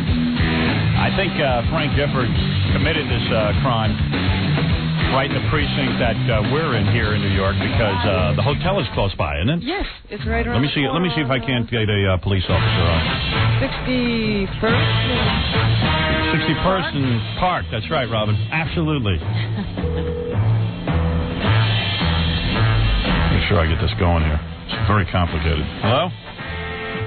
All right. Let me dial this number.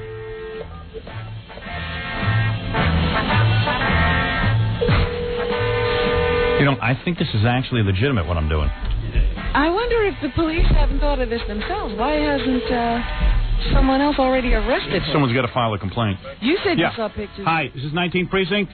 Yeah, it's Howard Stern calling. I'm live on the radio. Can I talk to you guys for a second? I want to file a citizen's complaint. Can I do that?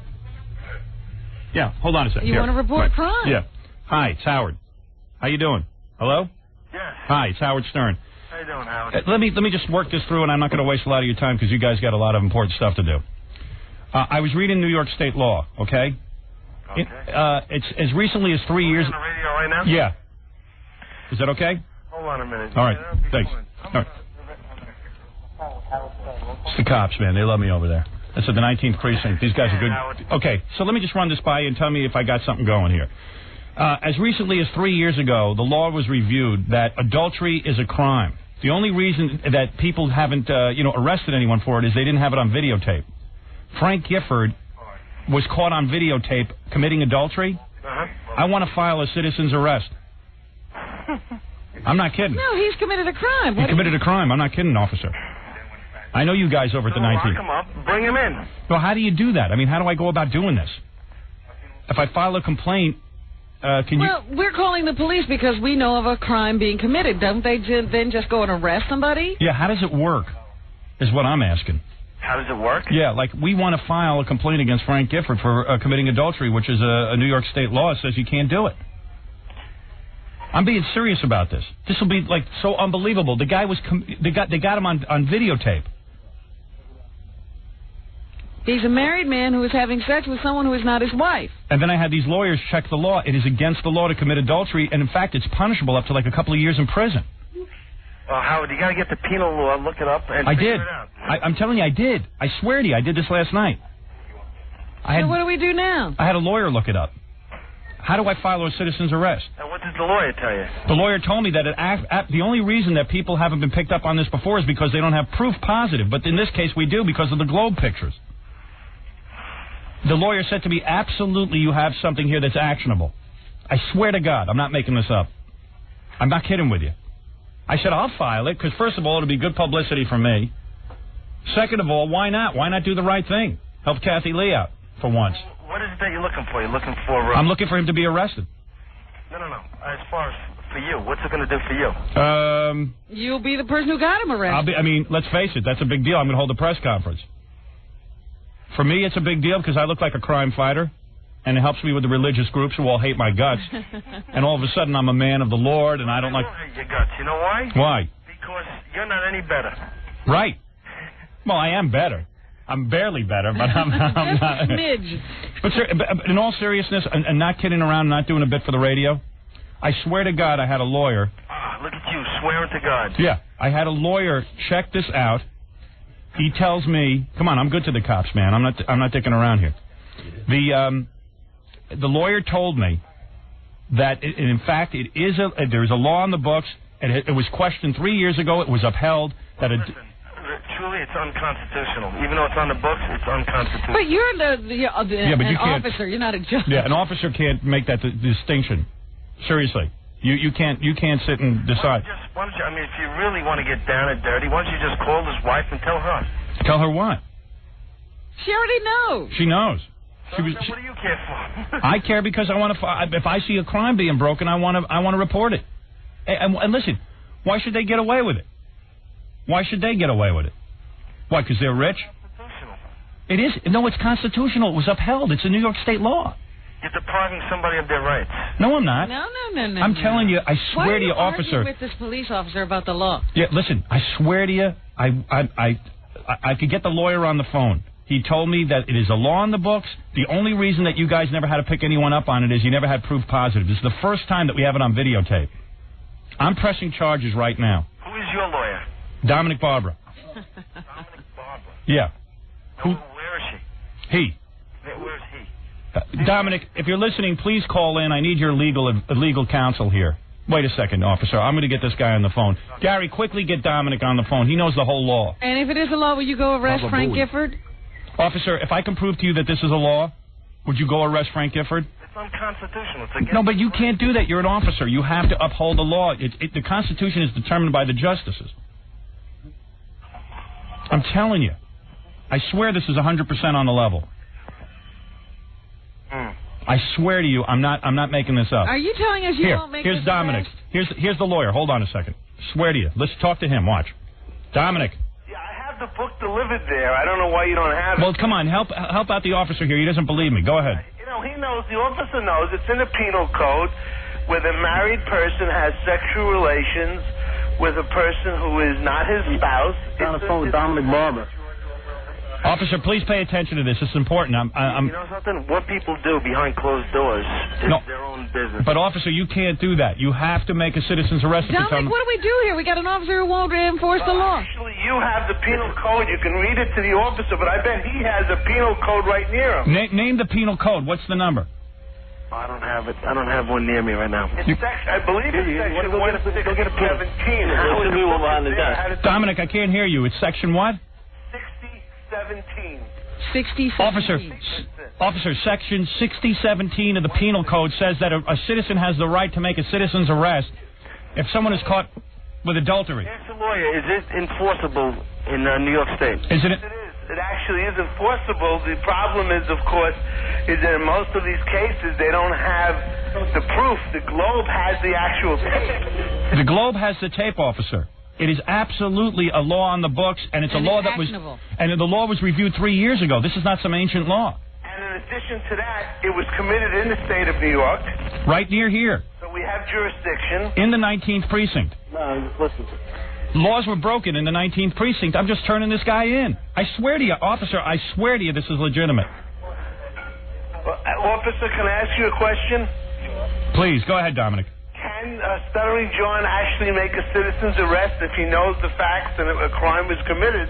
You know what? Listen, Howard. Yeah, go ahead. Taking up way too much time for the public, but it's unenforceable in New York State. Officer, Make a complaint. Officer. Make a complaint, then it's... Officer, let me ask you this then. Let me cut to the chase. Yeah. If I send one of my people out to the Gifford home to make a citizen's arrest, and he brings him into the 19th precinct. Is his wife making a complaint? No. It doesn't require his wife.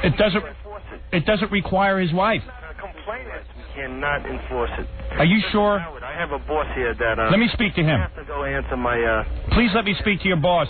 Please, this is important to me. Send Baba Booey over there. Officer, hello. Listen, Howard, I gotta go. But, officer... I gotta go. I got a lieutenant here. Can you put the lieutenant on the phone? Please let me speak to the lieutenant. You want to speak to the lieutenant? Yes, I just want to find out how I can do this. He's shaking his head no. Just ask him, can I send somebody over to make a citizen's arrest, and how do I do it? That's all I'm asking. Please, just ask. Howard, I'm sorry, I have to go. Officer, please don't diss me. Please. Your job? If I get fired? Yes. You can work with Dominic Barber. Wait, I have the penal code right here. Get us a decent contract. How's that? All right. Howard, did you find the book there? Yes, I have it right here. All right, go to... Adultery is a class B... The officer hung up on me, Dominic. Hold on one second. One second. I'm having a problem here. Yeah. You there? Yes. Why is Dominic sound so bad on the phone? What am I doing wrong? I'm going to get to another phone. Yeah. 1 minute. Calls in on a bad phone. Hello? There's probably 87 lines opened up here, and I would have no idea. I'm going to give you another phone. All right. Take the section out right now. Yeah. Adultery is a Class B misdemeanor. Read the section. All right. A person may not be convicted of adultery or of an attempt to commit adultery unless the testimony of the other party to the adulterous act or attempted act is corroborated by evidence tending to establish that the defendant attempted to engage with the other party in sexual intercourse. In other words, if you have a tape of them having sex, that's actionable. And I think I also gave you, if you look at the section right before that, yes, the actual adultery statute. Yes, indeed, I'm looking at it. What is that? A person is guilty of adultery when he engages in sexual intercourse with another person at a time when he has a living spouse or the other person has a living spouse. And the point is, normally it's just one word, your word against your wife's word, but in this case... Yeah, I'm just trying to figure out who needs to make the complaint. Anyone can make it. Here, wait, I got an officer on the phone who says he'll go over and arrest Gifford right now. Hold on a second. Let me get this guy on, Dominic. Stay with me, please. I might need legal counsel. I don't know why my phone is... Because you've got one of those crappy Mickey Mouse phones. Got it from Time Magazine. Yes, is this Clyde? Yeah, how you doing? It's right. Clyde. You are an officer? Yes, I am. All right. Did you read the penal code? It's 255.17. Thank you. Adultery. It's exactly what I'm sitting and looking at here. 255.17. Okay. Very simple. It's only one line. A person is guilty of adultery when he engages in sexual intercourse with another person at a time when he has a living spouse or the other person has a living spouse. Right. Officer. Okay, both these people had living spouses. Right. Class B misdemeanor. You might not be able to put him in overnight, but you can give him a desk appearance ticket. All right. Desk All right. appearance. Now, how do I do that? Well... Can you do that? You have to file it in probably the precinct where it occurred. Okay, wait a second now. Where are you? What precinct are you with? I work in Queens. All right. Let me ask you this. What if... Now, just bear with me here, all right? Because this is big. I put Stuttering John in the squad car with you. We drive over to the 19th precinct, and we file right now. I would start off by going in and making a 61, which is a complaint report. All right. How do I do that? I go over to the 19th? Walk into the precinct, into the all right. John, get the portable phone, get over to the 19th precinct. I want you to file the report. And, officer, wouldn't you agree they have to take the complaint? Yes. It's a crime. Absolutely. Yes. So now, wait a minute. What does this desk warrant mean? That when he comes into the state of New York, he must be arrested on the warrant. Oh. And like cuffed and fingerprinted? Absolutely. And photograph? Officer? Yep. If he's arrested by statute, he must be cuffed before he's put in the patrol car. Am I correct? I believe it's a photographable offense. Ooh. Wow. Now, officer, walk me through this for a second. Let's say he's found guilty, which he is guilty. We got him on tape. Yeah. Could he, be sentenced to, cleaning up Central Park with one of those orange outfits? And the sticks? I mean, he probably wouldn't get any jail time, right? No, not for a B misdemeanor. Howard, I have to tell you... They just court-martialed somebody in the Air Force. They court-martialed somebody today on that. Right, that's what I'm saying. And what is it, Dominic? Under the new guidelines in New York, if you're convicted of a B misdemeanor because our jails are so crowded, they want the people to do cleaning up streets, painting graffiti. Can you imagine if Giff, as a result of this complaint, has to pick up garbage in Central Park? Or wash subway cars? Or wash subway cars in an orange uniform? Can you imagine that, officer? That'd be great. Be unbelievable. I mean... Officer, am I correct that the tape is the corroboration you'd need? You got a voucher as tape. That's right. We'll get it for you. We will get it over to you. We'll subpoena it. Yeah. From the Globe. The Globe. Dominic, can you subpoena the tape for me? Well, the police department will do it, but I'm sure the Globe will cooperate. They're now holding evidence in a criminal matter. Right. All right, Stuttering John, get in here. I want to make sure. I want to clear this with Dominic and the officer. Get in here quickly. What's the matter with you? I am such a prick. It's unbelievable. The most. Do you realize the that prickliest they're going to have to deal with this? John, sit down. I'd like to compliment this officer on reviewing the law. And yes. By the way, officer, you are absolutely correct. 255.17 is the penal code. Stuttering John, here's what you're going to do. You're going to take your orders now from the king of all pricks, Howard Stern. You are going to go over to the 19th precinct. You are going to file what, Dominic? He's going to file a complaint. All right. Now, 61, actually. A what? A what? Ask the officer. I think it's called a 61. It's a form of a knowledge of an incident occurring. Is that correct, officer? 61? Yeah. Okay. He walks in. Just so we know what we're doing, he files a 61. That means he's got to fill out a complaint against Frank Gifford. Yeah. Does he need to know anything to file out that complaint, or just is a pretty simple form? He knows of an incident occurring. Right. He knows the law has been broken. Maybe he has to know the date, Howard, but we know that, right? We know the date from the Globe. I'll give you all the Globes, John. You'll fill it out. Also bring the proof because he'll bring the pictures. Right. Right. You'll file the complaint against one Frank Gifford. And therefore, it will force the police's hand to at least pick up Frank Gifford on this complaint, won't it? As soon as he enters New York. Right.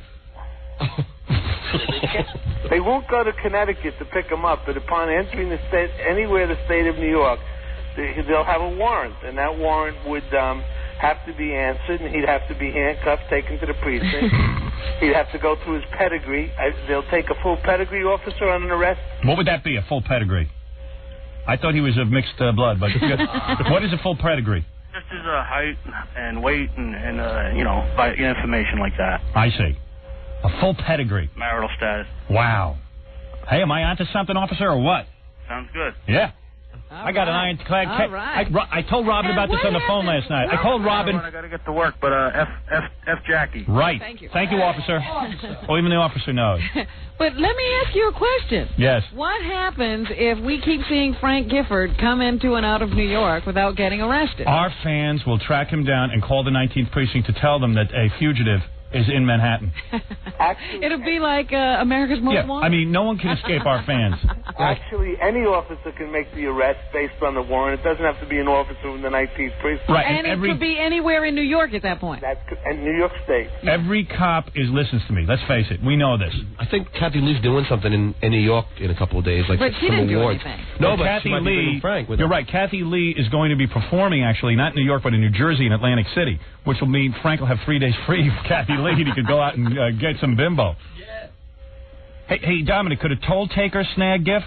Anyone who has knowledge of the warrant can make the arrest and call the precinct, but wow. a police officer. All right, John. Yeah, detain him at the border. John, I should no longer be looking at you. You should be on your way to the 19th precinct. Call me on the phone. I want to be there as you go in and file the complaint. Do you have an idea where the 19th precinct is? Get out of here. Just go find out. You ever hear such a dummy? I'm in the middle of a big case. Get on the phone. Am I the greatest? I called Robin, Dominic, last night when I learned of this penal statute. I said, Robin, so excited. Robin, you have no idea. I'm going to turn Giff in. Listen to this. I can actually file for a citizen's arrest, and they have to book him. They're going to book him. They're going to handcuff him. Yeah. And drag him down to the precinct. Oh, I love it. Oh, wait a second. Someone's calling in. This is Satan, Howard. You're doing a great job this morning. Thank you, Satan. Dominic, I might need legal counsel during this whole thing. I hope you'll be available. Why would you need legal counsel? Well, because we might, when filing our form, we might not know how to fill it out properly. Oh, okay, because I didn't think you could get into any trouble. I'm embarrassed to say that I didn't figure this out, but a Supreme Court judge told me yesterday that I was in front of. Even the Supreme Court judges know. Everybody's interested. Lest anyone think I'm joking about this, I'm not. I presume that later in the day there will be a press conference with a picture of Gifford on a poster with the word wanted. Yeah, post that at the post offices. I'll tell you something. I love it. This is unbelievable. Goodbye. Goodbye. I absolutely. We should What was that, Robin? We should contact America's Most Wanted. Yeah. The compassionate thing, the loving thing. Frank's fair game because he's an adult. He's 64 years old. He's known as a human love machine. Who wouldn't be glad? You think in prison they'll call him the human love machine? A human love machine. Hey now, human love machine. Hey now. Howard Stern's nationwide radio show. Howard Stern. Monkey Love with Howard Stern. Many of these statements will offend and disturb, but it's important that we listen to them together. You're listening to The Howard Stern Show. We're back. The Howard Stern Show. Yeah, Jackie Penthouse choked Paige Martling Friday night, June 13th at Town Hall on 43rd Street in Manhattan. For information and filthy jokes, visit JackieJokeman.com. Sergeant Pecker and the Joke Man are each 78 wild minutes, only $12 plus $4 shipping and handling. CD or cassette, buy two, get one free. Call 1-800-323-KING. Stuttering John on his way to the 19th Precinct.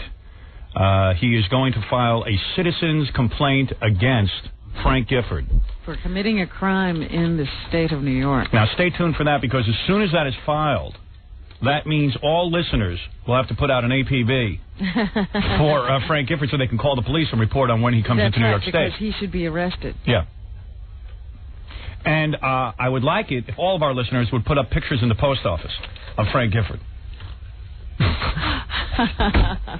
And your place of business. He is wanted. Isn't that great? Isn't that something? Turn in this man if you see him. I love it. You know, up until a couple of weeks ago, I had no mission in life. Now you found a cause. Yeah, as a matter of fact, now I'm studying Klingon. That's my next mission. My mother's on the phone. Obviously, she wants to congratulate me on making a citizen's arrest. Mommy, how are you? Howard.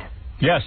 I have to tell you what you're doing is wrong. Why? I'm very distraught. Let me tell you something, Howard. Yes. This is not a game. Really? This is not even fun. Right. And this is not your business. I think it is. I think you're wrong. I have to be involved. I want to really protest. When I see crime, I must report it. Listen, don't be a wise guy. You are not a crime solver. What are you? Are you hot for Frank Gifford? Mom, this is unbelievable. I am not joking about this, and I sincerely want to say, I don't know who's surrounding you. I don't know who's Satan. That this is the right thing to do. And if you think for one moment that this is the right thing to do, you are absolutely wrong. Mom, is this my mother? I am your mother, and I am telling you. Robin, is this my mother on the phone, or is this the voice in my head? I'm not having a hard time understanding. Well, we can all hear it, so. Well, what's your problem with it? You have to file a citizen's arrest. You have to file a citizen's arrest.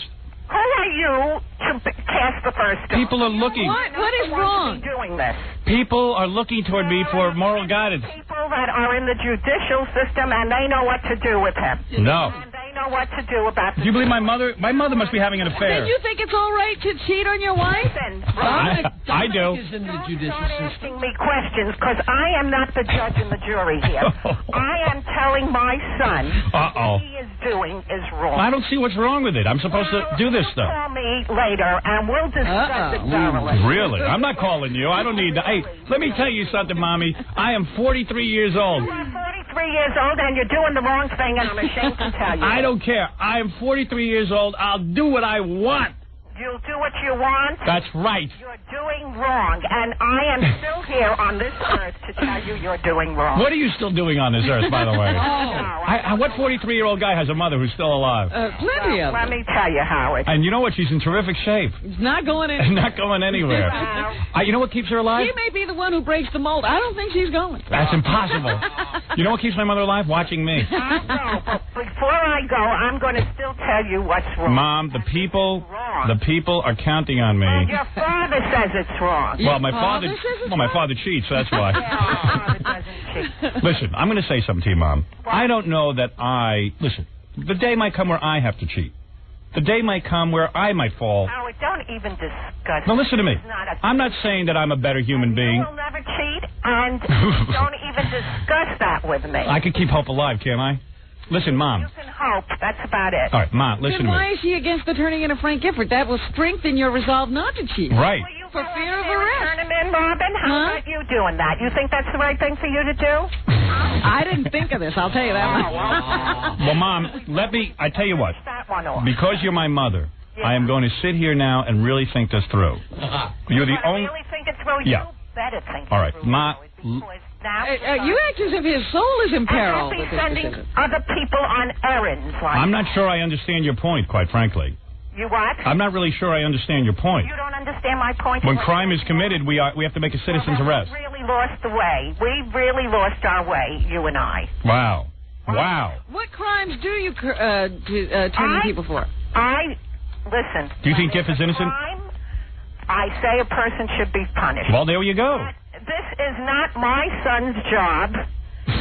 Officer Stern. What is his job? What is my job? Do me a favor. Give a description of what my job is. Exactly. I haven't figured it out. Yeah, exactly. But she knows this isn't it. Mom, let me sit here and really think this through. Will you please, Howard? Yes. I'm telling you it's wrong. In fact, I've thought it through, and I don't say these things lightly. This is wrong. You think so? Yes. Really? Morally wrong. Yes, this is not a game you're playing here. These are people's lives that are going through misery. Real misery. So what?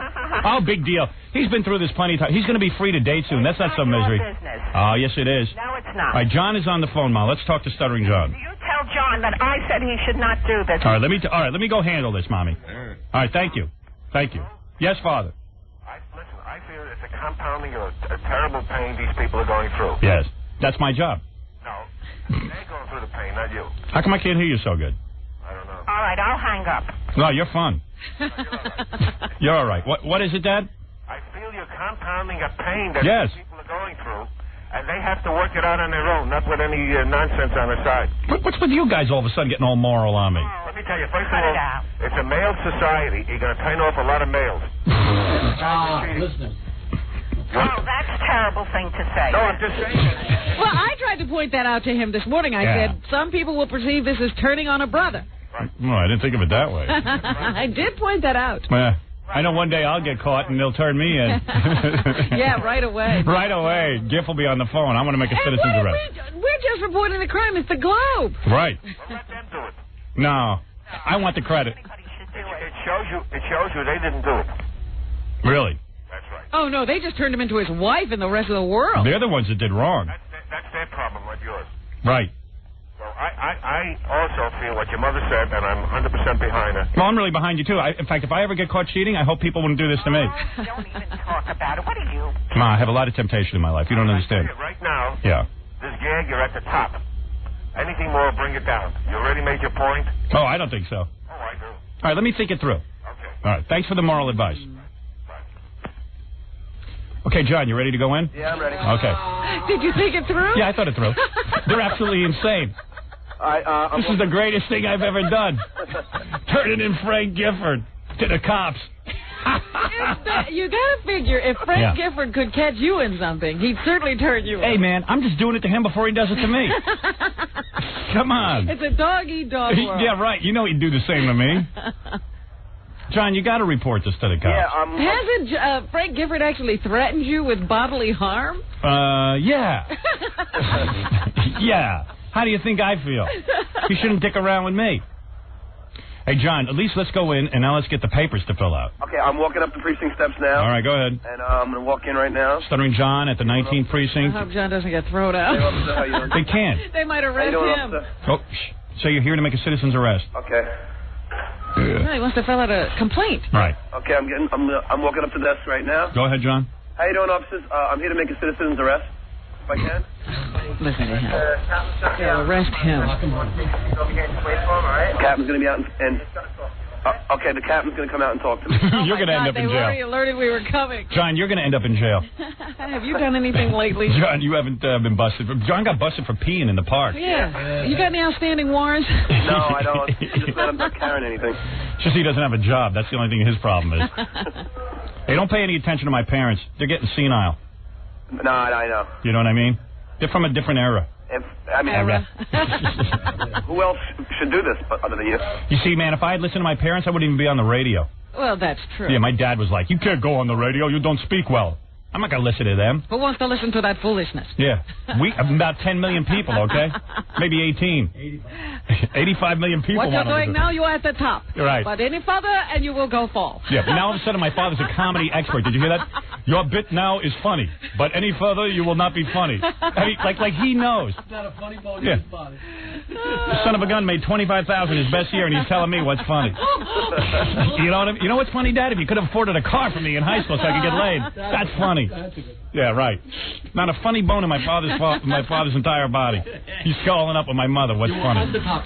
You are on the top with this bit. What you're doing now is at the top. At the top. But if you go any further, you will be at the bottom. The only way is down. You will fall. And what's with my mother, man? She's gone off the deep end. Oh, she thinks you're morally wrong. You're in the middle of somebody else's marriage, and you're doing bad things. If I don't do this, who will? Look, Kathy Lee is the one who splashed her life all over the public airways. It's up to me to set her straight. It's up to me She wanted to have her whole life in the public eye. It's up to me to take advantage of this misery. There is nobody on the planet who takes advantage of misery like me. We're helping her. Don't you understand? She shouldn't be with GIF anymore. It's time for her to get a young hot stud. What's going on, John? Johnny boy? Yes, sir. Oh, okay. No, he's just... The officer's just instructing Ganji that he can't shoot camera in here. All right, turn off the camera. Arrest Ganji. Arrest him. File a citizen's complaint. Tell him that you will not turn off the camera. Yeah, Ganji, turn off the camera. And tell him to leave. Tell Ganji to get the hell out of there. Ganji, leave. It doesn't matter how I want you out of here. Yeah. Right. Can we hear John still? Yeah, I hear John. Yeah. What is it, Grill? Well, a couple of people calling up and saying they know where he parks. Oh, we'll get to that next. First, you got to file a citizen's complaint. I just want to let you know we have a place where maybe we can find him. I just want to see him in an orange jumpsuit cleaning Central Park. Now we have to figure out, could we make the citizen's arrest? I might have to personally make it. Imagine the photo op. Howard Stern arrests Frank Gifford. It'd be great you have him pinned down on the floor with your knee in his back. In a chokehold. John. Yeah. Have you been handed the papers to fill out the citizen's complaint? No, the captain's supposed to come out and talk to me. He still hasn't. A captain? Captain? Larry, get out of here. Who's Larry? Remember Larry just came in yelling. Larry, get him out of there. Larry, get out of here. Get out of here. We're in the middle of serious business. Larry, leave. Larry, leave. Put Larry on the phone with me. Larry. I don't know him, officer. I'd appreciate you get him out of here. Good, thank you. Tell him they can put him in a chokehold and arrest him. He's like sweating because he just ran over here. Yeah. Melrose Larry. Larry, what's he doing? He's messing up our bit. My mother probably sent him over. Harry, we'll never put you on the air. Go. He's truly nuts, the guy. He is nuts. We're in the middle of serious police business, and these guys are going to ruin it. Go, Larry, get out of here. Oh, is John alone? Yeah. Oh, dear. Well, who's yelling in the back? The cops? Yeah, the cops told him to leave, too. You know, there's going to be a whole incident here.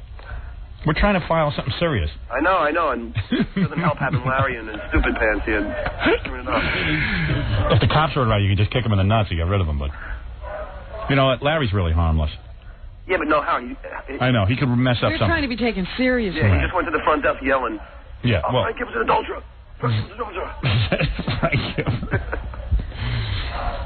And by the way, you know what? Let me just make a statement. Yeah. What my dad said, apropos of what my dad said. I stick with all men. Don't worry about me. I believe cheating is a man's right. I believe a man has to cheat occasionally. I know what my pop's saying. But this is just too much fun. Come on, it's GIF. his gift, selling marital tapes. You know what I mean? I don't know. I don't understand. There's like 30 police officers out front here. Yeah. And I'm still waiting to fill out the report from... Are they jerking us? That's what I'm afraid. No, they wouldn't jerk us. The cops love me. They're just probably a little confused. Probably the captain's so proud of you, he wants to come out and congratulate you himself. He's primping for the camera. Captain, very hard position to get. Should I ask them what's the holdup, or should I be calm? No, just be calm. I'll tell you what, I'll go do a commercial. We'll come back and you'll tell me what happened. Okay. All right, just be calm. Okay. Act like you're serious. You got it. Because you are. Yes. All right. Hold on. For those of you just tuning in, Stuttering John in the middle of... He's at the 19th precinct. Yeah, we're making a citizen's arrest on gift. I looked up law. I was studying legal books all last night. And I came across this statute, 222.17, which states in New York State, if you are found guilty of adultery... Of course, they never found anybody guilty of adultery because they never had a videotape before. You're actually guilty. You could actually get in trouble. And I don't know when my mother started siding with lawbreakers, but suddenly she came in and tried to stop my citizen's arrest. I'm very amazed at her reaction. Very weird. I'm 43 years old, Robin. I must do what I think is right. It's about time I became my own man. Well, you're not going to go home and answer the phone. No, I will not. I will not answer the phone.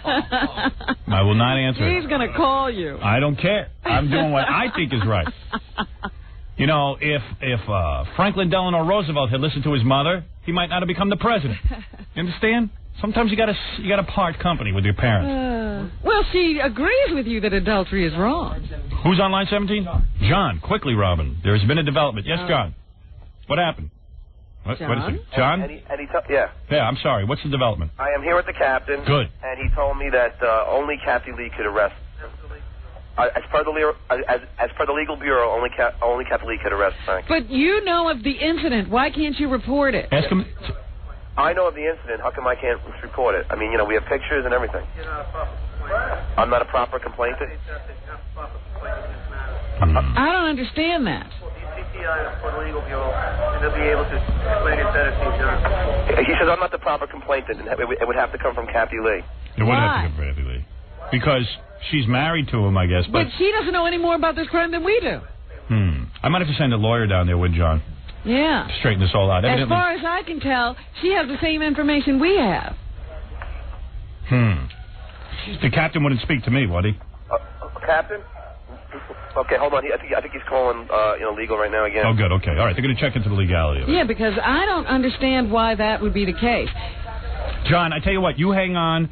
Let us know what the captain finds out from legal while we solve this very important legal matter on the air. Thank you. If I see a robbery and I decide to report it, doesn't mean I have to be the victim. Hold on 1 second. The captain has a report.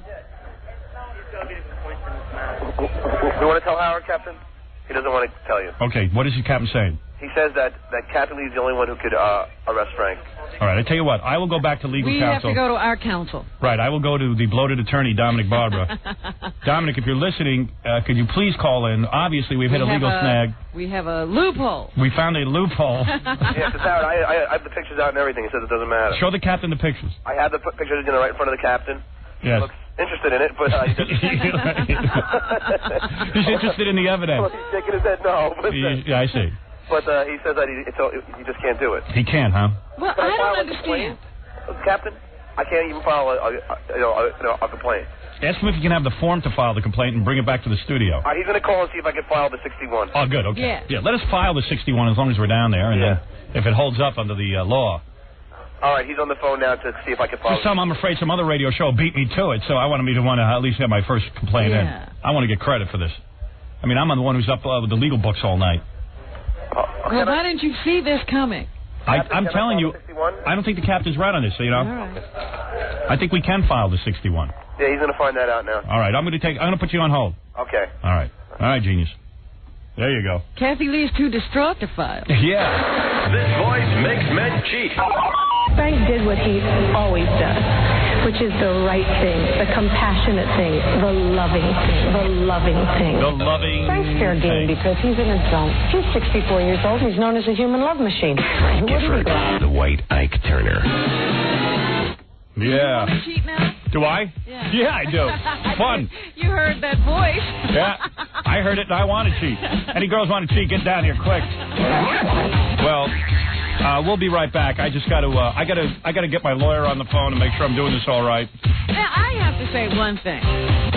It is not Kathy Lee's fault that her husband cheated. That's right. He cheated. Well, it could be her fault. I think she's probably lousy at fellatio. That does not make a man cheat. We'll see. What he is, I don't know.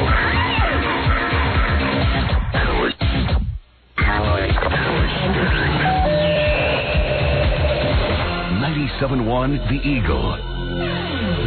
8:15 at the Eagle. This is Brad Baxter. It's 8:21 at 97.1 The Eagle. Hey, Beavis, get up and turn on Howard Stern. You get up and turn it on. I'm kind of busy. Busy to turn on the radio? Yeah, well, I was having a dream about lesbians and you know. Now, the voice you've been waiting for. The Howard Stern Show.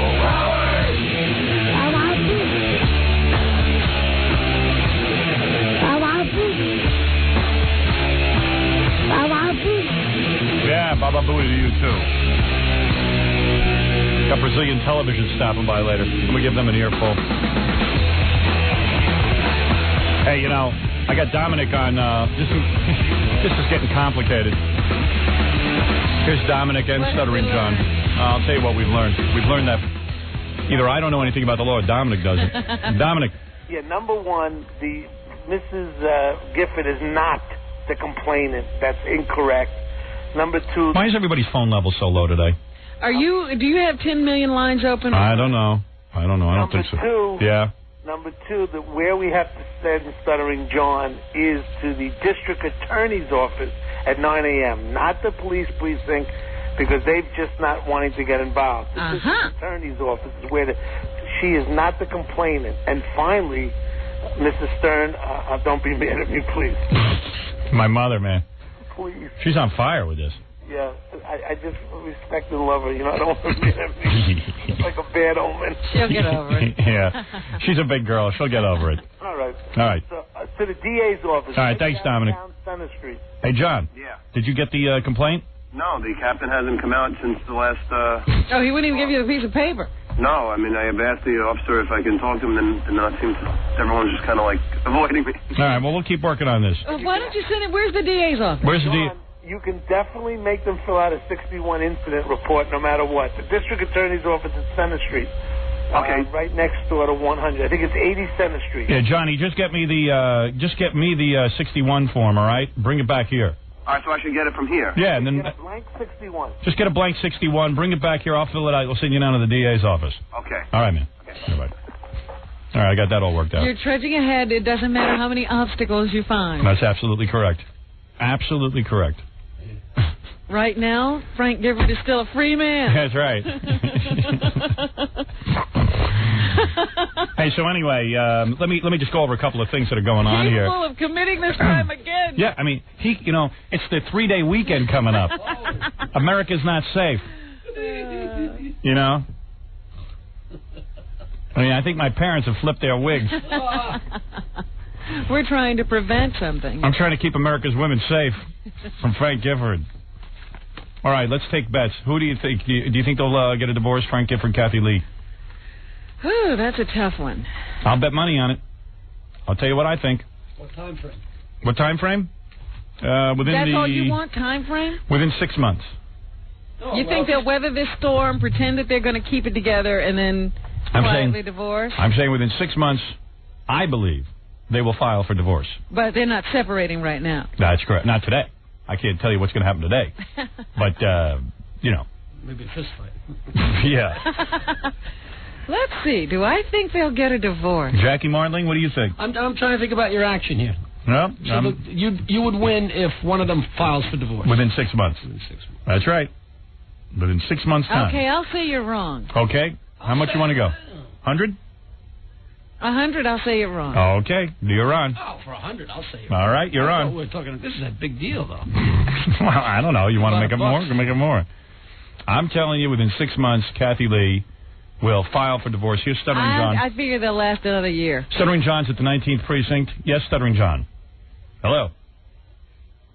Stuttering John, are you there? Yeah, Howard? Yes. Yeah, the captain wasn't too happy, and he was just like, I'm not giving you a 61. There'll be no 61s given to you. I'm sorry. And that was Wow, we didn't even get a piece of paper. Yeah, I just want the piece of paper. No, I said, all I wanted the paper. He said, I'm sorry, I'm not doing that. Really? Yeah.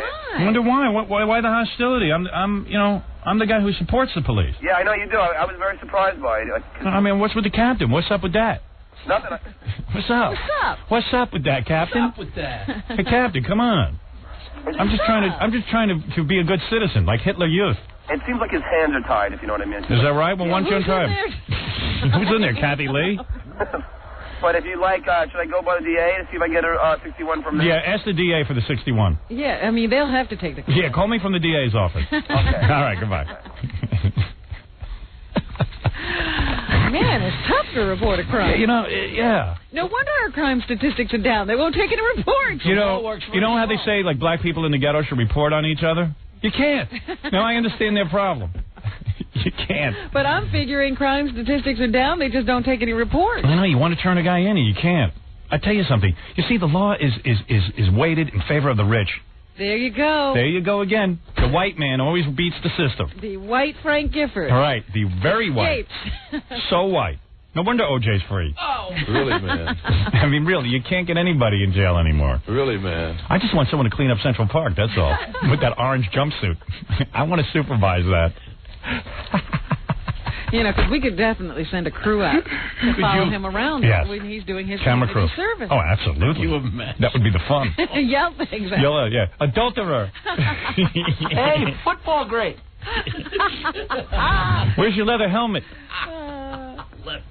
Hey, you got to hear this one. And you could just go out there and throw paper down and watch Frank pick it up. Everybody loves this. So, I told you, my own university, Boston University, will not put pictures of me up on their walls. Mm-hmm. The president of the university will not mention my name, and the only time he does mention my name, actually, is to say negative things about me to the press. In a disparaging manner. He right. never mentions you in association with the university. There is a person who is a senior at the College of Communications of Boston University. His name is Justin Garrett, and he wrote the following. I don't think I read this to you, Robin. I have the utmost respect for the College of Communications, myself being a potential May graduate. I feel I have an invaluable education at this school that will benefit me for years to come. I do, however, feel it is extremely deplorable that this school does not recognize one of its most successful and well-known graduates, Howard Stern. Have you noticed that there is not one picture of Stern in the hallways of the communications building alongside photos of our other famous alumni? The College of Communication should be proud of Howard Stern. He was a model student at Boston University, graduating with a 3.8 GPA. Wow. Howard. Thank you. And he was the winner of the BU Film Festival. Twice, I might add. He took the skills he acquired at our school and became one of the most popular morning personalities in radio. He also has written a best-selling book. He now stars in his own blockbuster movie. It's unbelievable that the most popular voice in the history of radio is not recognized by the university he attended. BU's alumni program would have much to gain by recognizing Howard Stern. Guest lecturer, endorsements, and internship opportunities are just some examples. It is not hard to trace this injustice. Just start at the top. The president of the university, John R. Silber, which I add, is a one-armed freak with a baby arm. Isn't he Chancellor Silber now? I don't know. I said he's a one-armed freak, not this kid. I don't want to get him thrown out of college. That's not in the paper. Right. You want to make a citizen's arrest, it should be John R. Silber. Let's get back. Here it is. John R. Silber is the reason for Stern's lack of recognition. I feel this is obligated to recognize Stern's success. Has this guy gotten his diploma yet? No. He better keep his mouth shut. Whether the administration agrees with what Stern says or not, Stern provides comedy and has accomplished more in the communication industry than almost anyone. BU should be proud of him as an alumnus. Since John Silber is now Chancellor, it is time for our new president, John Westling, to show some leadership. I challenge our president to reject the old stubborn Silberism and hang a picture of Stern, one of the most successful alumni, on the walls of the College of Communication. As a matter of fact, Robin, you don't know this, I have commissioned a statue of myself. Really? To be donated. A bust of myself to be given to Boston University. Is that right? And I will fly up myself and present it. When will that be? What? Who's making this thing? Who? I look favorably upon my experience and education here at BU, but I am writing this letter to pave the way for future alumni. The success of future graduates should not be judged by the administration's standards. I couldn't agree more. As a matter of fact, I don't know how many people heard this, but late in the show the other day, I called the College of Communications myself. Stuttering John was there. I got on the phone with the dean of the School of Public Communication, and I demanded that my picture be hung. Mm-hmm. And we got into an altercation over the phone. I now present this as evidence to you of how I am treated. Hello, Howard. Hey, Dean. How are you? How you doing? Pretty good. I'm curious about this sort of ignoring of me. I know Silber doesn't like me. Ignoring of you? What do you mean? We got your book in our bookcase. We got your picture with our Big Apple people. What are you talking about? Well, today you have it. But I'm saying in general, there's, like, even when you guys give speeches or you talk about famous alumni, why ignore me? I mean, okay, maybe you don't agree with everything I do, but I'm certainly the most distinguished graduate of Boston University School of Public Communications. Who says? I say. You're the most distinctive. Most distinguished. Who is bigger? Who is a bigger name in show business that's graduated from there? In fact, most of the graduates, let's be honest, never even jobs in the communication field. Yeah, well, you're doing well. That's if money's the measure, you got it. Not money. I'm talking about books, film, television, radio. Changed the radio industry. I'm a grand different slam. Industry than when he came into it. He's king. Is that what you said? Well, see, you're patronizing me, or is it patronizing? No, you're patronizing me, but I'm being. You're very popular. There's no doubt about it. So why the sort of like not celebration of a hero as opposed to sort of ignoring me, deleting my records from the computer? I don't know anything about that. Nobody hanging my picture until today. When you talk about distinguished members, and by the way, I would give money to the school, but I just don't like what Silber says about me, and he talks about how I'm morally bad. I mean, come on, get with it. Well, I don't know anything about that, but the students at the radio station would really like to have you come up for our 50th anniversary where you started. Well, when Silber gets up, makes a speech, and talks about how good I am and what a great broadcaster I am and how I've changed the face of radio, I'll come up there. Okay, I'm handing your cohort here a letter from Jason, who's one of our students, is the manager of WTBU. The campus radio station. Right, where you started out. Go ahead. Oh, you got another phone. Oh, man, this is another phone. Cellular City here. Well, all I'm saying, Dean, is that it seems. I understand. I mean, it seems crazy that a school devoted to the School of Communications has the most famous graduate ignored because I'm controversial. That's insane. No, I understand. I mean, even Hitler's college celebrated him. No. You do have to recognize that he opened up morning syndication in radio. I pioneered a whole new medium. Created a new kind of personality radio that spawned millions, thousands of personalities across the country. Right. Okay. I'm not disputing any of that. Okay. And the students are listening to you right now, as a matter of fact. Yeah, but don't patronize me. I'm serious, because I'll get all good and ticked off, and I'll come down there, and I'll give you a hard time. Let's forget, you come on down here at our 50th anniversary and go up with the students and spin a few, and then we'd really appreciate it. Well, let me see a few items in the newspaper about what a great guy I am, how I'm a graduate, and let's have President Silber take back some of those harsh remarks. Well, I have nothing to do with Chancellor Silber. Well, you go talk to him, all right? I'm going to make you my every day. I'm going to make you my boy. You go talk to him, and you go you straighten things out, okay? Is that a picture of Howard's leg? Yeah, Howard, I have the picture. It's a beautiful picture that I'm donating to the university. Oh, I see. It's a picture of me. It's by a California artist, and I want you to hang that in the halls. Let me see. We'll That's give the first to step. Our art historian, and we'll look at it. That's the first step to repairing your damaged relationship with me. I don't think I have a damaged relationship. Yeah, I'm telling you, you do. He feels very bad about his school. Right. I don't feel positive about my school. And by the way, take a look at my record. I graduated magna cum laude. 76. That's right. How did I know that? Hey. Don't be a funny guy with me, Dean. I'm telling you, you're messing with the wrong guy. No. Be respectful. Nobody's messing with you at all. How old a gentleman are you? How old? Yeah. I'm about 55. All right, listen, pal. I'm 43 here. Don't treat me like some punk. Same generation. That's right. I'm no kid. Okay. All right, you treat me with some respect up there. The students would like to have you here on the 50th anniversary in September. Yeah, we'll see. Send some records with them. Listen to me. Don't patronize me. I'll be there when you guys. Yeah, you're patronizing me. I hear the jokes. Okay. I'm not joking about this. I don't like how this university has ignored me or the statements that have come out of the president's mouth. All right. All right? All I'm saying is the students like to have you spin some records. Of course the students would, but I'm not going to come down there like some schmo and be treated like dirt and have to walk around and be an outcast. I want to be celebrated. I want to be honored. If you guys are honoring, I just talked to a guy. What was that guy? He's from Comedy Central. I don't even know. There's some guy from Comedy Central you guys are honoring. You honor me. As a matter of fact, I don't know about that, but the alumni pick the alumni they honor. Yeah, well, I'll tell you some a little more distinguished than some. Talk to your buddy Ted Harbert and some other alums. Now, let me tell you something. Ted Harbert is a guy who got a job from his father. Do you understand the difference? I worked my way up. I graduated university. My daddy didn't get me any jobs. Okay. I took the lessons I learned at Boston University and went out and applied them. More so than any graduate there. And what I want is President Silber not only to come out and say something positive, but Howard, I want you guys to honor me. I want you and President Silber... Howard, what? You said not to demand anything of you. Don't demand anything of us. Oh, I am... Howard. No, I'm demanding. And let me tell you something. I demand to be treated like... What? He just left. He left? Yeah, he handed me the phone and I walked off. I heard his attitude. It was a joking attitude. Yeah, I mean, you know, they just... Nobody takes you serious. What a condescending man. Hey, let me tell you something. Did you hear this guy? Seriously, for a second. Hey, why don't you come down here and spin some records for our students? You ever hear of a bigger schmo than this?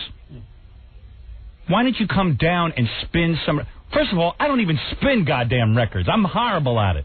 What am I, a disc jockey that spins records? You hear this guy? Why don't you come down? That's not what I'm talking about. You know, when I graduated Boston University, they had Julia Child, the stupid cooking show lady, give a commencement speech. The nerve. Why don't you come down and spin some records? Yeah, I'm a monkey. Why don't you get me in with an organ grinder, and I'll do that in front of your students. Well, Dick, coming from a guy, the dean of Boston, have you ever heard of this guy? No. Has he ever done anything in communications? What's his background, except being an academic? Get in front of a microphone and entertain an audience for 4 hours. Let me see him razzle-dazzle like I do. What a cretin. What a creep. It always scares me, the closed minds of our educators. What a schivose. Oh, hey, Howard, why don't you come down here and spin some records for our students? Yeah, okay, Dean. Doesn't even impress him that you came through their program and graduated with honors. I'm a guy who's done everything. And then did you hear that little condescending remark? Well, I guess you do have money. Like, hey, Dean. Oh, if money is the measure. Yeah, well, money is the measure, Dean. You make nothing, I make a lot. You know why? Because I actually succeeded in broadcasting where you didn't. Yeah. That's right. Money is the measure. You have none, and I have some. Because you haven't done anything. Except stand around and be closed-minded. You're nobody, and I'm not some punk kid that you can boss around. I'm not one of these 18-year-olds who have to kiss your ass. For a grade. Imagine you got to kiss this guy's ass. Hi, Howard. Oh, we have a picture of you hanging in the halls. Yeah, today you do. Oh, why don't you come down and spin some records? I know our students would love it. Yeah, okay, I'll do that. How about I come down there and ball your wife in front of the students? Okay? Well, that would be cheating. I'd have to turn you in for a dog. Fine, then turn me in. I want to be turned in, all right? I want to clean Central Park. I got no problem with it. Big deal. Now, how about I have sex with your wife in front of all the students, okay? How about I do that? Instead of spin records like a monkey. Like I'm a freak monkey who's going to spin records for students. What kind of creepy comment is that? And while I'm on a roll... They don't even have records anymore. What does he know? I don't know. Records. And you should see the campus radio station at Boston University. It's an embarrassment. They do spin records. They probably do. It's an embarrassment. There's absolutely, you know what it costs to go to Boston University? Like $25,000, $30,000 a year. They can't pump any money into the facility so these students can actually learn how to spin some records. Hey, never mind that. Speaking of jokes, look at this. I got a flyer from the Radio Hall of Fame. This is some stupid thing that some company set up. Sears and Emerson. Yeah. They set up a Radio Hall of Fame, which nobody knows about. It's stupid. I don't even know where it's located. It's like in where is it? Oh, it's in Chicago. I'm sure anyone who lives in Chicago has never heard where this Radio Hall of Fame is. Is there actually a building? Yeah, it's a joke. So they got some categories. They're going to have nominations, okay? Mm-hmm. Network or syndicated personality. Years they've been doing this. They never nominated me. Listen to who they nominated. Rick Dees. Rick Dees is a... You know what Rick Dees? Rick Dees is a woman. I guarantee if we pull his pants down, we wouldn't find a penis. You question his genetic marker. I sure do. Rick D's Weekly Top 40 is heard on over 350 stations nationwide. Big deal. He ripped off Casey Kasem. Yeah, I mean, come on. He's either Dick Clark or Casey Kasem, depending on what you want to call him. You imagine you got all these people in the world to rip off. He rips off Casey Kasem, a guy who counts backwards. We couldn't believe Casey was making a living with that. Now Rick Dees is making a living. Doing absolutely nothing for mankind. Counting backwards. Yeah. And then putting that fake laugh on. I was listening to Rick Dees' Top 40 Countdown the other day. I was out running. Yeah. I had my headphones on. It's on PLJ here in New York. And he's like, coming in at number 20. Yeah. He's like laughing at that. What is that? He laughs at number 20. Coming in at number 20 is some great tunes from Joan Osborne. Joni Osborne. Like he laughs at everything he says. Like a blithering idiot. He's like Mr. Ed. He's like, Rick Dees will be honored for his American Top 40 and his weekly installments of Dees Sleaze. Oh, you mean this is a special honor? He's not even nominated. No. This is they're giving you his resume. Okay. He does something called Dees Sleaze and Candid Phone. In other words, he makes phony phone calls. There's something original. You want a phony phone call? I'll give you phony phone calls. You got to hear Rick Dees' show. Then he puts his wife on to do voices. Every voice is the same. Mm-hmm. You got to hear this show. It's like this. Here, I'll give you an impression of it. Hi, this is Rick Dees. Hey, who do we have on the phone right now? He's always laughing. He's like Mr. Ed. Who do we have on the phone right now? Hi, Rick. This is Joan Rivers. Joan Rivers? What are you doing on the phone? Well, Rick, I just want to call in and say that, Johnny Carson wasn't nice to me. Whoa! No punchline, nothing. Then he goes, okay, wait a second, we have someone else on the phone. Who's on the phone? Hi, Rick, this is Julia Child. Julia Child, what are you cooking for us? I'm cooking a souffle. That's the show, okay? That's the first nominee. I can't imagine who's next. Yeah, it's unbelievable. With that kind of scary talent being cited. The second nominee is someone called Carl Haas, classical music commentator who has a daily program, Adventures in Good Music. The third nominee is Walt Baby Love, a disc jockey. Who, Walt Baby Love? That name vaguely sounds familiar. I've never heard, I think I've heard that name, but I don't know who that is. He has a gospel show. Walt Baby Love has a gospel show? Yeah, and Bruce Williams, a talk show host. A washed-up talk show host. Well, Bruce Williams. In touch. Yeah, that's who they're is definitely in touch. Right. And then, it is so painfully obvious that my industry refuses to recognize me. They want to act like I never happened. I should be nominated and win every year. You are the Michael Jordan of radio. Right. I'm the 800-pound gorilla. Mm-hmm. Thank you. Everybody's calling you that this weekend. Yeah, right. Including my parents. But that would be absolutely true. You're the Michael Jordan of radio. Exactly. Recognize somebody. It was just like last night they gave Karl Malone the Most Valuable Player award for the NBA. That's right. And you knew it was Michael Jordan. Yeah, I don't know what that was all about. But they gave it to Karl Malone. Yeah, what was that about? You're on the air. Yeah, Howard. Yeah, and by the way, I want to see the Knicks play Chicago. That's a good matchup. At least Chicago will win, but at least it'll be fun. Well, we'll have to see. The Heat that beat the Knicks starts playing Chicago tonight. Yeah, the Heat couldn't beat the Knicks. If the Knicks have all their players, they couldn't beat them. That was proven, 3-1. You're on the air. Yeah, I just wanted to know if in the future you will maybe get into the production of a movie or writing of an original comedy or something like that. What do you think I just did? I mean, like in the future, produce. Oh, I don't know. Yeah, I got a production company, sure. You know what? I'm going to tell you something, pal. I read about 9 scripts while I was in Cannes. A lot of people want me to be in their movies now. Because obviously, unlike most celebrities, I can actually bring some people to the theater. Mm-hmm. My fans will go. What is it, Baba Booey? All right. Baba Booey. My fans will go to the movies. My fans will spend $42 million domestically, minimally. And then once my movie hits HBO and everyone sees it, I'll double that. I'll have an $82 million audience. So I've had some conversations about movies. Some really whacked out movies. Some really sucky movies. Some movies I'm embarrassed to read. Some of them my agent won't even let me read because he's afraid I'll go into depression. No, but what I mean is But I'll do other movies. I just got to find something good. No, I mean... I'll tell you who's making a good movie. Like, you take Tim Burton, man. He's making Superman. That's a good movie. That's a movie I'd be proud to be in. They're thinking of Jim Carrey for that one, too. Are they really? Yeah, to play some villain. I forget which one. Oh, really? That's too bad, because that'll ruin it. Because, no offense, I like Jim Carrey, but when he was in Batman, forget about it. With that over-the-top Riddler, I want a real evil... If I was going to be the villain in Superman, in Tim Burton's Superman, I'd shave my goddamn head, man, and I'd be so goddamn evil, Superman would crap his pants. I'm talking about doing it right. I'm talking about playing it dark. By the way, Tim Burton asked me to play Lois Lane. Is that right? That's They're correct. going in a whole different direction. Yeah. Well, I'm kind of cute. You shaved my head for that. I'm thinking of playing Lois Lane. Wow. That's right. With that the goatee. Would be interesting. Yeah, like with a beard, a full beard. Yeah, like Superman is gay, and he gives me the rod of steel, and actually I get a tremendous case of hemorrhoids and anal fissures. Hey, Howard, I just have another question. Quickly. There's an article, and it said that the only person you would never make fun of is That's true. Maharaji or some... Maharaji. That's right. Remember that little fat Indian that everybody worshipped? What, is that true? No, you're talking about...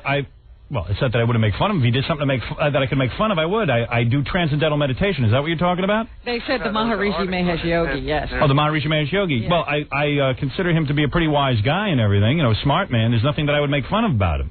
But if there was something that he did, if he went and like cheated on Kathy Lee, I might make fun of him. I might have him arrested. I mean, if there was some humor I could find in him, I would certainly do it. But there's, I do TM. I enjoy it. I recommend it to people. So why would I make fun of the guy? But it's not that I wouldn't make fun of him. Why would he be off limits? Oh, for Christ's sake, how stupid! Hello? Uh-oh, it's the Nazis. They're coming through the wall. They're coming to get us. Oh, man. Punks. Yes. Yeah, hi, Howard. Quickly. What happened to that streaker guy? The guy who ran across your... Oh, our intern who came in naked? We fired him. You fired him? Yeah, sure. That day. That day we got rid of him. That's not good. What do you mean that's not good? You hire him. You keep him around you then. What do you do for a living? I work as a computer programmer. Okay. Where do you work? What's the name of the company? Citibank. Citibank. Okay. Why don't you hire Zach to come to Citibank and run around naked in your bank? Well, we don't have, naked females. You don't have... Oh, I see. I see. You can't do it, but I'm supposed to. I'm supposed to let some intern run around nude here, and God knows what else he's going to do.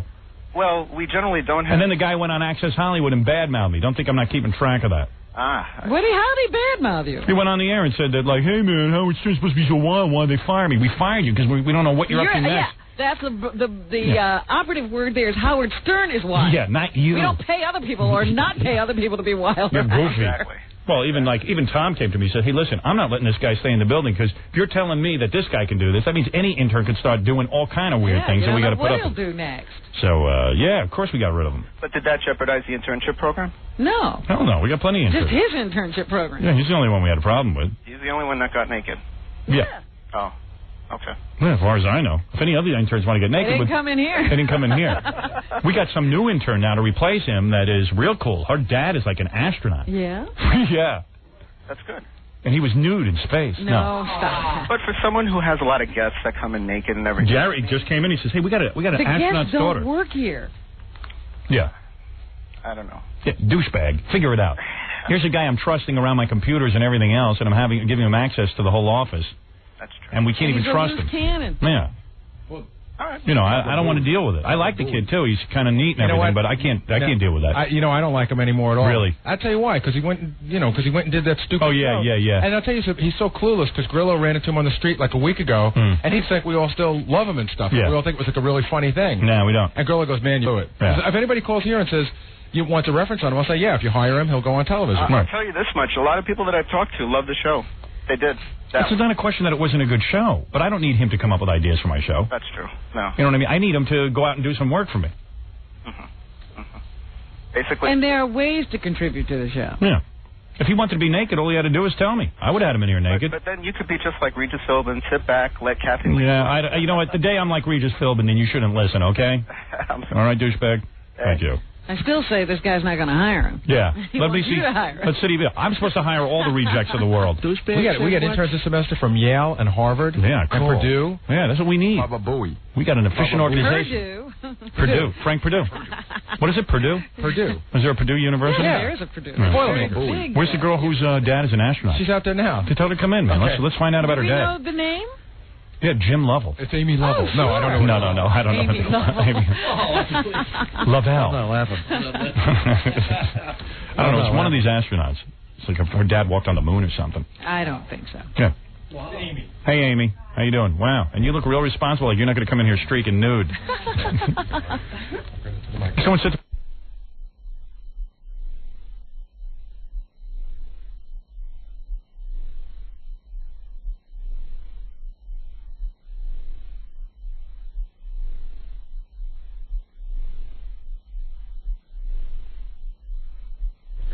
Someone said to me, what if a girl came in streaking naked? I go, well, that'd be all right. No, that wouldn't be okay either. Ridiculous. Amy, your dad was a real astronaut? Yes. Is that cool or is it silly? That's very cool. Really? And what did he walk on the moon? No, they don't go to the moon anymore. Oh, what did he end up doing? He just went in space 4 times. Wow. What's his name? Dick Covey. Oh, okay. You know Dick Covey? Sure, I've heard that name before. Really? Yeah. Oh, right. Oh, you think she's like Sidney Poitier's son, that guy who went around? No, I've met Robin. He Robin's thinks I faking. just said I've heard the name because I just wanted to say it. Tell the truth. Did you just lie and say you knew Dick Covey? You really Dick knew Covey it. is a name I've heard before. So there, Jackie. Amy's dad went up on the first mission after the Challenger blew up. Oh, really? Were you scared? Very scared. How old were you when he went up in the Challenger? Oh, I was really young. I don't know. Probably like 10, 11. Yeah, I was like 15. During that whole Yeah, right. 15 and with I'm one cool. in front of it. I'm cool. I'm cool. Yeah, so you were like, and your dad went up in the Challenger? I mean, the one after the Challenger? The one after the Challenger, yeah. Wow. And then they sent him up 3 more times? Yeah, well, he went up 1 time before that, and he went up 2 times after. You know, in Apollo 13, they made it seem like you only get to go up once, and then everyone else gets Well, they to go didn't up. go up a lot Yeah. back then. They How come had her to dad gets to go 4 times? Because now it's a regular thing. You know, Oh. that's why they call it a space shuttle. Why do the same guys get to go? Well, they have a team, a group of people Oh, really? that they train for that. Wow. After the Challenger, most of them quit. Oh, stop it. You know, the other day I heard these stories that, you know, like that Mir space station, they have fires up there and Oh, really? all kinds of crap. And they still send people up to it. No kidding.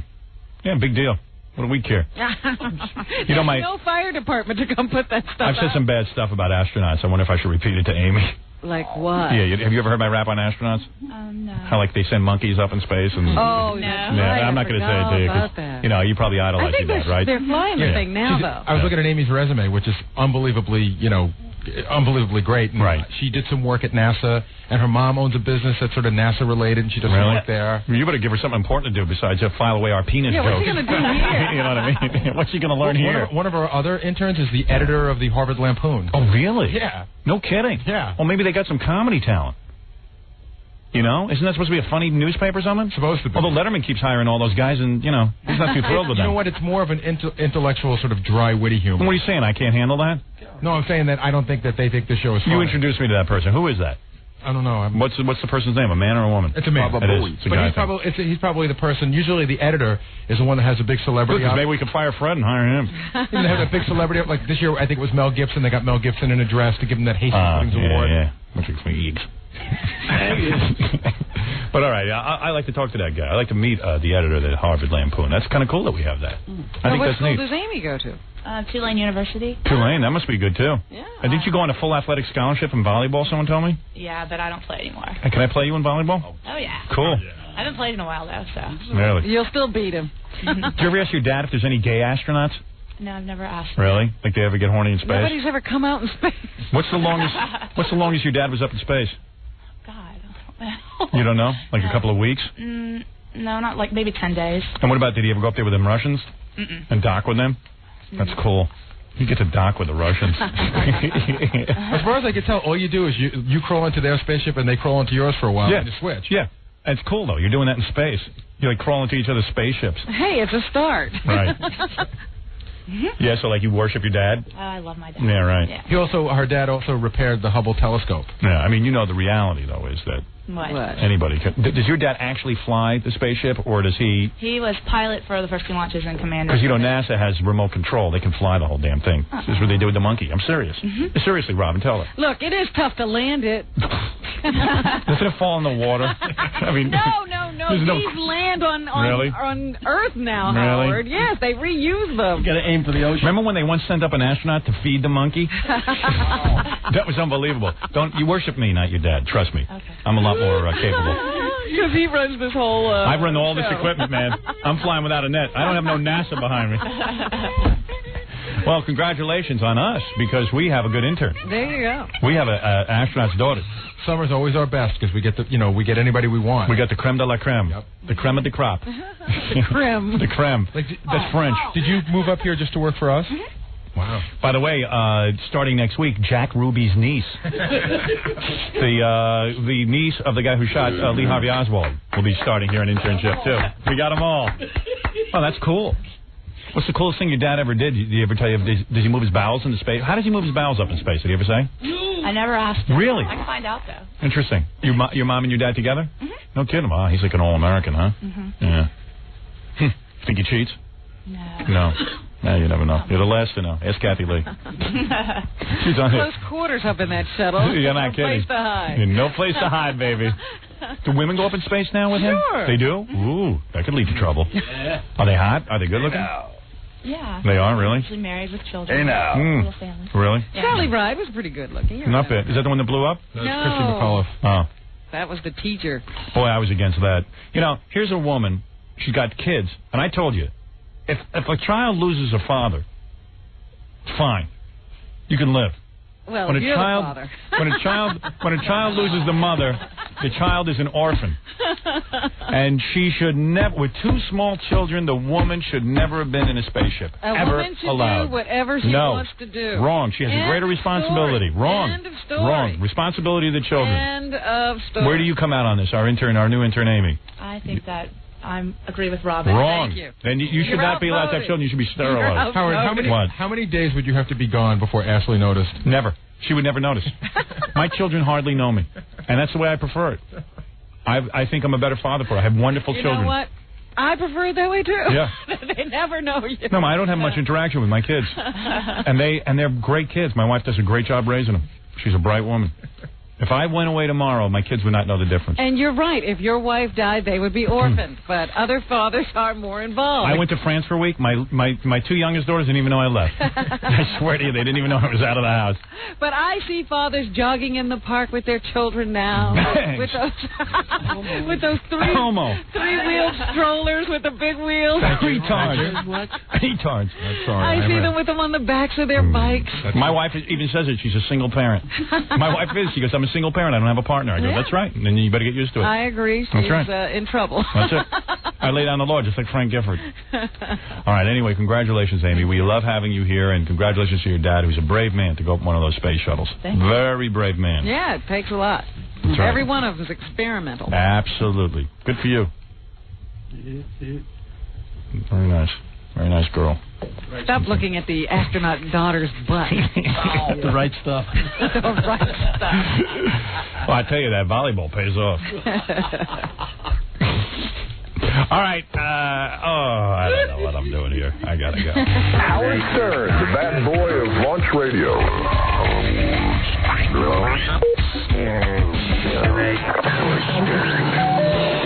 97. You're listening to the only man who still believes that Orson Welles wasn't thinking that 1938 Howard Stern. Yeah, War of the Worlds. I believed it.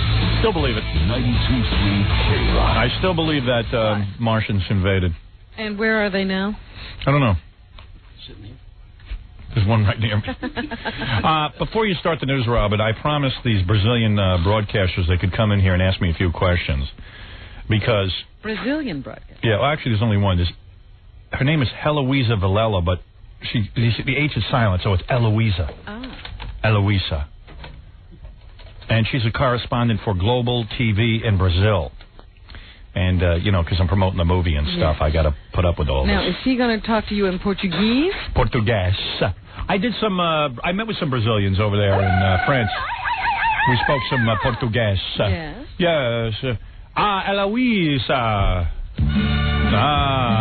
Eloisa. Sweet Eloisa. On Globo TV. Portuguese isn't Spanish? No, it's not. It's another language. Really? Yes. Is it French? No, it's Portuguese. I mean, and who speaks Portuguese besides Brazilians? Just the Portuguese. Well, Portuguese people. Really? Yeah. There can't be many of them, can there, Robin? There's a whole country full. Yeah, but aren't they infected with AIDS and stuff? I mean, a lot of the third world. No. Brazil has a big AIDS problem, doesn't it? Well, doesn't the whole world? Yeah, but Brazil has an inordinate amount of AIDS because over there that is the sex capital of the world. Yes. Oh, Rio. Where they treat women like dirt. Seriously, Eloisa, I was watching 60 Minutes. This is what I know about Brazil. What I know about Brazil can fit into a thimble. Started out, they're showing you, what's that big resort? Rio de Janeiro? Rio de Janeiro. They're showing you all the women in thongs and, and they're all tanned and beautiful. But then, like, Mike Wallace from 60 Minutes came on and said, but there's a big problem. Like, guys over there can kill their wives and stuff, and nobody even goes to jail. Really? It's like... you just kill her and nobody asks a question? Yeah. Is it, well, they do ask questions, but you probably heard about a soap opera star that was killed 2 or 3 years ago. Yeah. So the guy and the woman that killed her, they got... maybe, 9 years in prison, that's all. Right, and like a lot of guys, like the husbands all stick together and everything, and like male juries. So the guys on the jury and the judge, everybody's on the guy's side. It's like a country full of OJs over there. Isn't that true, seriously? Isn't that where OJ wanted to move? Yeah, Brazil, because he could kill his wife there, and nobody would come down on him for it. Everybody go to Brazil after a big crime? Man. No, but Eloisa, you are a journalist. Tell me the truth. Is there a big problem about that? Yes, it is. It is. So what's the story? Can that ever change, or is it like I would get out of there if I was a woman? Is that why so many Brazilian women come here and marry men? Yeah. Would you like to marry me or have an affair? I'm married. You are. And will your husband kill you eventually? No, he's not Brazilian. Because you are very young and beautiful right now, but obviously when you get a little older, he might want to do you in. He might think about it. What is it? The guys, when they rather than get a divorce and lose their money, they would just rather kill their wives, and they know if they go to court over it, no one will press charges. It's more what they call crimes of passion, that they get their wife with somebody else. Yeah, they're passionately in love with their money. Right. I know I am. Do you know that your film's going to open in Brazil in the beginning of next month, right? Yeah, I thought we were talking about killing our wives. I don't know what's going on here. You can't change the subject yet. And tell me, Brazil, the other thing I know, is a hotbed of prostitution. Next to Thailand, they are the biggest prostitution. Is this true? I don't know. You do not know? I don't have that statistics. Really? What about... but it's a big problem, and there is a lot of kids prostitution. Now, what about this? In Brazil, the people are known to steal body organs. Tell me about this. What is this about? They love to steal and sell body organs. Have you heard anything about that? Yeah, I heard a few stories about people that were in the beach, and they slept under the sun, and they woke up, and they were cut, and I don't know how much of that's true. Really? Hey, gee, I want to go to Brazil. Yeah, it sounds like a fun place. Don't fall asleep on the beach. You know what, my movie... Don't have sex with anyone. My movie should fit right in with the Brazilian people. So can you kill your wife and sell the body parts in Brazil and get away with it? I mean, why not? Sell your wife's body parts. You can not only kill her, but you make a profit. You make some money on her, too. Gee, what a country. And what about all those... Where did those children come from? What children? They're just roaming the streets with no family. Now, I understand in Brazil, the only other thing I know about Brazil... aside from the beautiful women and everything, is that there are a bunch of children who roam the streets, like they have no homes and stuff. That's true. What's going on with that? That's a lot of poverty. All right. Poverty. Yeah, but you're acting like the children just spring up out of the ground poor. Right. No. They are a lot of there is a whole generation that is born in the streets already. Like young kids, 14, 15, that live in the streets. And then they have kids? And they have kids. Wow. And you have a whole generation that doesn't even know what having a home is. You know, it's funny, with all the problems in Brazil, it seems like a waste of time to be interviewing me, doesn't it, all of a sudden? Yeah, what do you want to catch? This movie's too happy-go-lucky. Everybody's depressed there. Well, tell the people of Brazil for me that they will love my film because it will cheer them up from their otherwise horrible lives. And the other thing is the economy's terrible. The money's always fluctuating. Oh, yeah. That's not true anymore. Really? No. What did you hear? Every morning you had to go to the bank to see how much you had. Really? No, for the last 2 years we have had a very stable economy. Is that right? Very low inflation. Who is the El Presidente over there? Fernando Henrique Cardoso. Is that right? How long's he been president? He's going to run for the second term now. Oh, I see. He didn't get assassinated? If he passes the law to be able to run for a second term. Well, Brazil's better than Italy. They only have a president for 20 minutes. The mob knocks him off, and then they go to a new president. Well, listen, I don't know much about the sensibilities of Brazil. I wonder if my movie will be dubbed or will be subtitled. Theaters there? It's going to be subtitles. It's going to be subtitles. Well, all I can tell you is this. This is the funniest movie, and not only that, the Brazilian people will love it because I just saw it, let's say, with a French audience, and they saw it with subtitles. They were laughing harder than the Americans. And you go back and tell the people of Brazil that I am the greatest American there is. The American government hates me, and if the American government hates me, and if the Brazilians hate the American government, they will love me. I am their hero. Now, do you think that what shocks here can shock the Brazilians? Obviously, nothing shocks the Brazilians. No. I don't know if I don't think there's a thing in the world that could shock the Brazilians. What do you want, Steve Gorillo? I'm in the middle of an international interview. Gary said to come in and say, I have this friend that goes down to Rio like every 3 or 4 months, right? Specifically, so we can have sex with 14-years-olds. Really? Yeah. You have a friend who does this? Well, not really a friend. Someone I know that a close friend. You are just amazing. The flights that come straight from Germany to the northeast of Brazil For sex with the 14-year-olds. Yeah, they so go what does to he a do? beach. Like, how do you? I know this guy because he's a bouncer at a bar. Right. And how do you line this up? He just goes down there. You go to the beach, and he goes, it's just like you don't have to do anything. They're there. 14-year-old girls He or goes, boys? for $300 for a weekend, I can have a 14-year-old all weekend. Oh, really? Are they good-looking girls? He goes, they are perfect. And is he a good-looking guy, or is he an ugly guy? No, he's a big, gigantic, fat guy. Really? Who's bald, and he's kind of a nice guy, but he doesn't stop talking about it. It's like, yeah, so I had this 14-year-old doing this and doing that. And it's like, it's like, dude, I don't want to know. Oh, yes, you do. A line dog. Wow. Maybe I ought to get down there. Meet some of these waifs. $300 you can have them for the whole weekend? Eloisa, it's not against the law down there to have sex with 14-year-olds? Well, it is, but so very many liberal. things are against the law that happen. Everyone lost track. It's sort of like me trying to turn in Frank Gifford. It's just more and more difficult in a society that's decaying. He's like the parents want them to do it almost because they're making money. How much do you have to pay a 14-year-old? It's obviously it's dirt cheap because he doesn't make much money. He's a bouncer. Really? I want to see this interview on TV. Is you really going to air this? Oh, yes. Really? Oh. Well, let me say something to the Brazilian people. Get out! Get the hell out of the country. Women and children first. Where should they go to? Should they come out? Everyone should go. No, just swim. Hey, Gorillo, does swimming around. Does your friend kill the 14-year-old after he has sex with her? No, but he's like he's so big and fat that it's kind of disturbing to think of him with a little tiny girl. Right. Like, well, maybe he gets a big 14-year-old. Well, wait a minute. He Does he ever? Is there a chance he's going to fall in love with one of these girls? Nope. He goes down specifically to use him like a tissue, and that's it. Oh my God. Eloise, I'm opening your eyes to your country. You might want to defect. Now, listen, there's probably many good things about Brazil. Please tell the people in my audience the great things about Brazil. They Please. have beautiful beaches. Beaches? Don't you call a woman a beach? What's the matter with you? When have you become so sexy? Hey, I was talking about the sand I and the thought water. even the beaches. These stinking beaches. Now, tell me some of the good things about Brazil, please. Well, besides music, for example. Oh, music. no, not that music. We hate that music. Lambada, forget about Lambada? The forbidden dance? Come on, you're not going to say I wish that Lambada dance was forbidden in this studio. What was that guy with Brazil 66? Oh, Trini Lopez. No, Sergio Mendes. Oh, Sergio Mendes. Hey, Sergio, get cocking off and yam. Well, what about Macarenas? That's not from Brazil. No, that's not from Brazil. I saw a movie once, Blame It on Rio. That was pretty bad. That's Michael Caine. But anyway, here's my point. It doesn't matter what country you see my movie. Uh-huh. I think I'm doing a good job of shocking Brazil right now, aren't I? Oh, keep trying. Keep trying. Oh, yeah. Try We'll see. A little harder. We'll see how much mail you get on this. Listen, we played the movie for the Chinks. They loved it. We played it for the French. They loved it. Everyone loves the movie. The Portuguese people, the Brazilian people, they will love this film. Mm-hmm. It's the story of my life. Everyone, even the Nazis in Germany love it. All those stinking Nazis that we just played it for, they were going wild. Hey, by the way, aren't all the Nazis living in Brazil?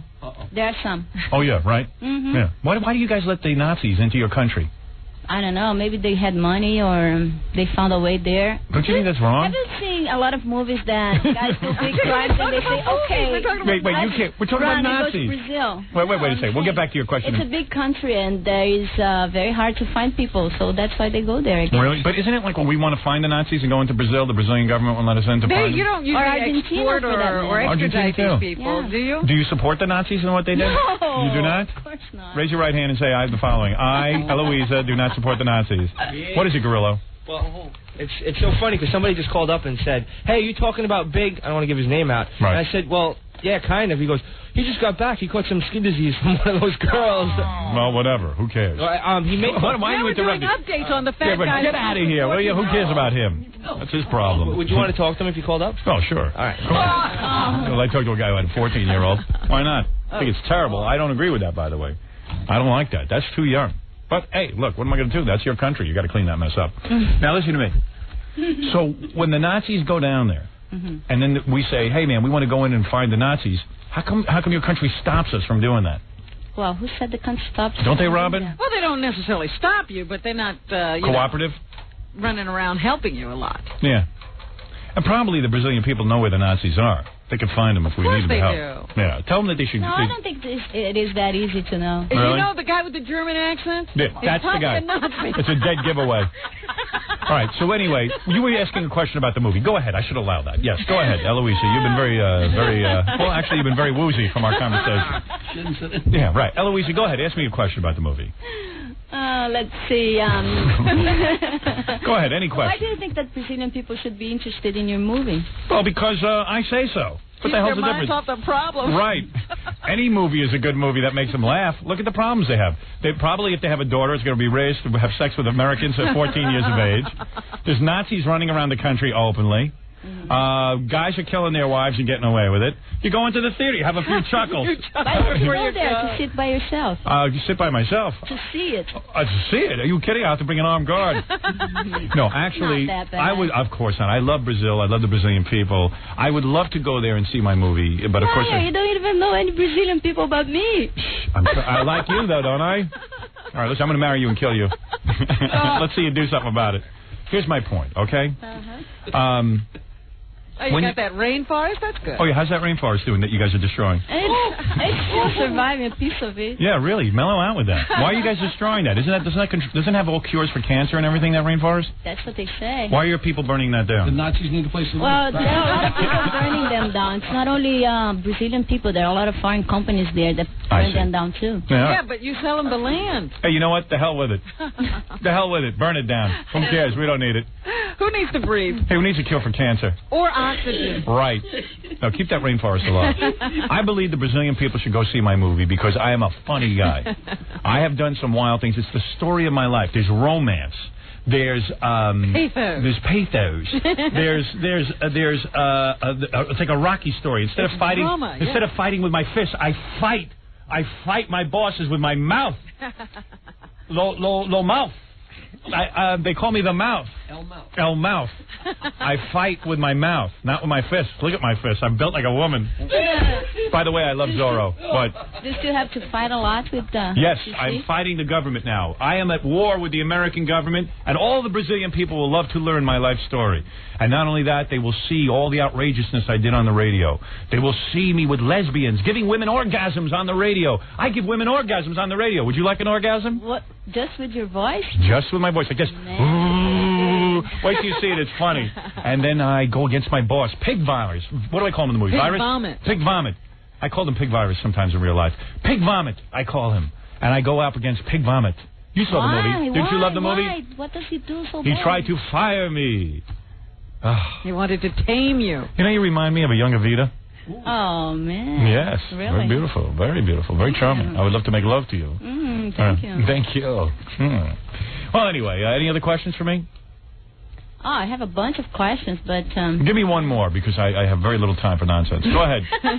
Go ahead, Evita. I mean, whatever. Evita. Eloisa.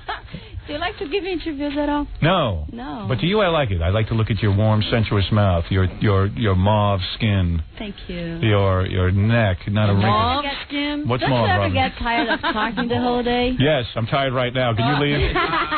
Hey, where's that woman with the fruit on her hat? What's her name? Carmen Miranda. Yeah, who is she? Oh, she used to be a singer. Right. Whatever happened to Canton Floss? Yeah, what is Canton Floss? Hey, you're Brazilian. Do you love nuts? Do you love nuts? Brazil nuts. Do you love nuts? Yeah, it's okay. No, it's okay. Take them or leave them? Yeah. Nah, my wife doesn't like nuts either. I should have her killed in Brazil. I wouldn't do a day of jail time. Eloisa, it's been a pleasure to speak to the Brazilian people. Let me make a statement to the Brazilian people. Hello, Brazilian people. I would like you to go see my movie, Howard Stern's Private Parts. You will enjoy it. I think Stop watching those stupid soap operas. Yeah, stop watching those dumb soap operas and see something really funny. This is the funniest goddamn movie you'll ever see. Thank you. What do you think of that? That's a hell of an interview, isn't it? Now try in Portuguese. Portuguese? I wouldn't know how to even say Portuguese. Please. We don't know one word of Portuguese. Now, you better leave now or I'll kill you and get away with it. No! Hey, we are in America. You cannot do that here. Yeah, ask OJ. Do Brazilian women use tampons or bananas? Tampons. They do. All right. But it depends on me. For breakfast, bananas. Bananas, I see. What about the plantain? No. Yeah, what is a plantain and what do you do with it? You fry that? Plantain is more commonly in Central America. Is that right? Yeah. Well, I don't know anything, obviously. Something wrong with me. Hey, what do I know? What do I care? Anyway, I want to thank Eloisa. I like you. What is it, Gary? Quickly, I have to move along. I can't be here all day. There's a guy on line 2. He's a Brazilian. Yes. And he's a little upset with Eloisa because he's saying that, you're misrepresenting the country and she's not doing enough to defend it. What? Oh, come on. You know what? She's a journalist. She tells the truth. She moved here. That's right. Hello? Yeah. Well, what's your problem? Well, I don't think that this girl's representing well my country. No, you know what? I'm going to tell you something, genius. She represents your country beautifully. She admits the problems. No, she does, and you're wrong. You're trying to put my country down. That's right. Why are you here? Wonderful country. We have a lot of problems like anywhere else. Right, so I'm pointing them out. Well, yeah, but you should try to bring some good things about it, too. Answer the following questions. Are there or are there not Nazis in Brazil who were protected? Well, it's not proven. There was one guy a long time ago. One guy? Well, yeah, right. And they found his body somewhere. Are you going to deny that women are killed every day in Brazil and that very little is done to the husbands? That is not true. Oh, come on. Eloisa's honest. I like Eloisa. No, she's not portrayed. I mean, there are problems, but... You're going to tell me I can't get a 14-year-old on the beach in Brazil? What? You're telling me I can't get a 14-year-old on the beach in Brazil? Well, yeah, that's a possibility. All right, well, there you go, then. Well, yeah, but hey, you can get a 14-year-old here, too. Yeah. That doesn't Where? Because we need one. Listen to me, genius. Yes. Go ahead, name the top 3 things about Brazil, quickly. Okay, we have a wonderful weather. Out here in New York. All right. Right? Are you destroying the rainforest? Well, that's true. They're doing that. Hey, where's your sister? I want to buy her. Oh, come on. That's not funny, Howard. All right, you just want the organs, right? I just need your sister's kidneys. Oh, hey, listen. Let me tell you one thing. Just don't put down my country, okay? All right. All right, the weather's good. What else? What else? Number 2. What's good? And, about the Jews, What? Do you like nuts?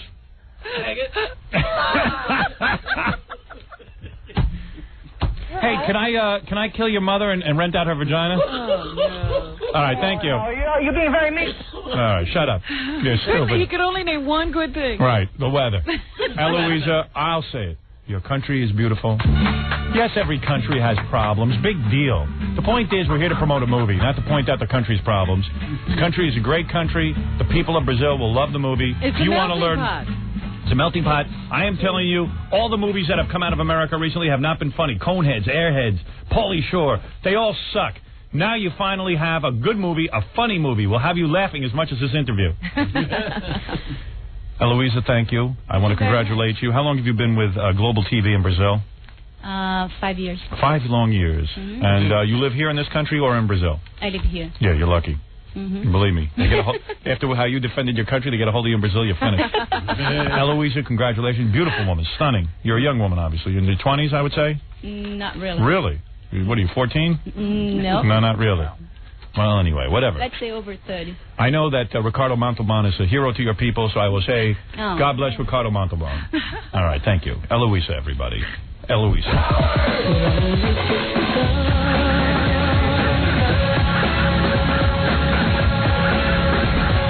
Back in a moment. Completely wonderful. Vigilant. Wonderful. Unrelenting. Wonderful. Uncompromising. Amazing man. Hey now. Come on, baby. You, before we jump into the news here, real quick, here's the guy who's Gorilla's friend who claims he had sex with 14-year-olds in Brazil. He'll tell us how he got that all together. So, what do? Hello? Yeah. You go down to, this is Howard, you're on the air. Yeah, Howard. You go down to Brazil. How often do you fly down there? A couple times a year. And Gorilla tells me like you're a real ugly guy, right? No, I'm a pretty good-looking guy. No, he says you're Why like... do you go to Brazil? Yeah. What do you dig young chicks? Yeah, I like young girls. Don't you ever feel guilty like having sex with a 14-year-old? Well, no, I never had sex. That's exaggerated. Oh. 17 and 18, yes. 14, no. Oh, you never had a 14-year-old? No, 14 is out of the question. Seriously? Absolutely. So you get 17 and 18. But I've heard of guys. Oh, yeah, I see. That have. How do you know how old these girls are? Yeah, how do you know how old they are? They tell you? Well, sometimes you can guess, and sometimes they tell you. Maybe they are 14, but Most of the time they all lie. They could be 14, and they could be lying and say they're 17. Nah, you could tell a young girl. Really? So you go down there, and then what do? For a whole weekend, how much do you have to give them to have sex with you for the whole weekend? Very little money, like $50. Really? $100 a whole night. And they love you long time? What's that? They love you long time? They love you long time? Yeah. Like all night long. Really? You get like a night for that. Are they good looking? Gorgeous. Really? Better than anything you could see around here.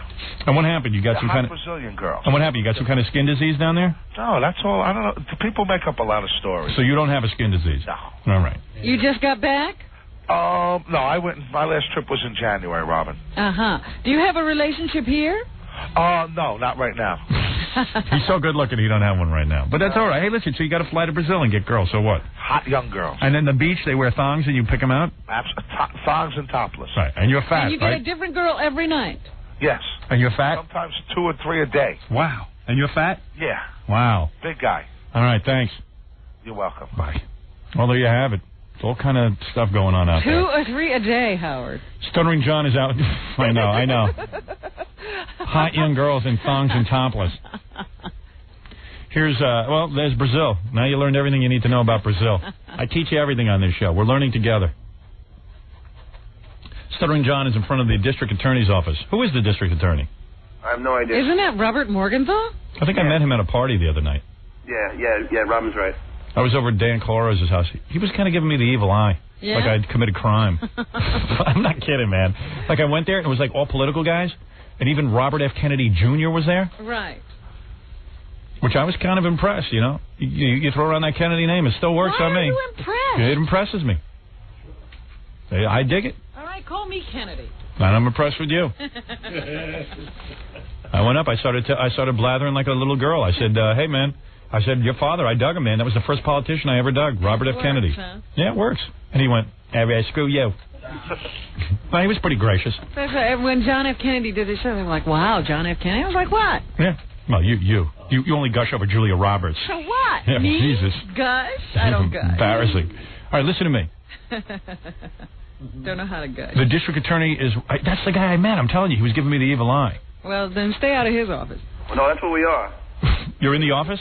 Yeah, we're actually in the office. We're just sitting down on chairs, waiting to be, someone to come out and take the complaint down. Yeah, just tell him I want a form so I can file a complaint against Frank Gifford. Are they coming out? I mean, did you ask for the form already? They know, Robin, as soon as we got here, the whole floor was buzzing that we were here, so they pretty much know why we're here. And they were all saying he's here because of Frank Gifford.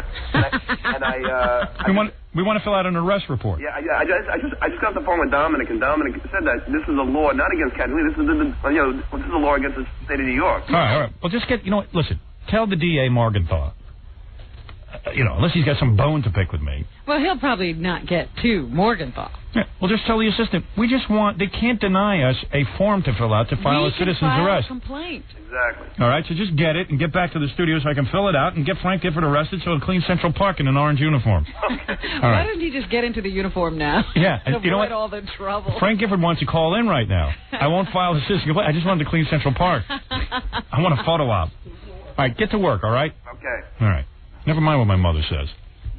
This is like the Scarlet Letter. Right. He has to wear the A in an orange uniform and carry the stick.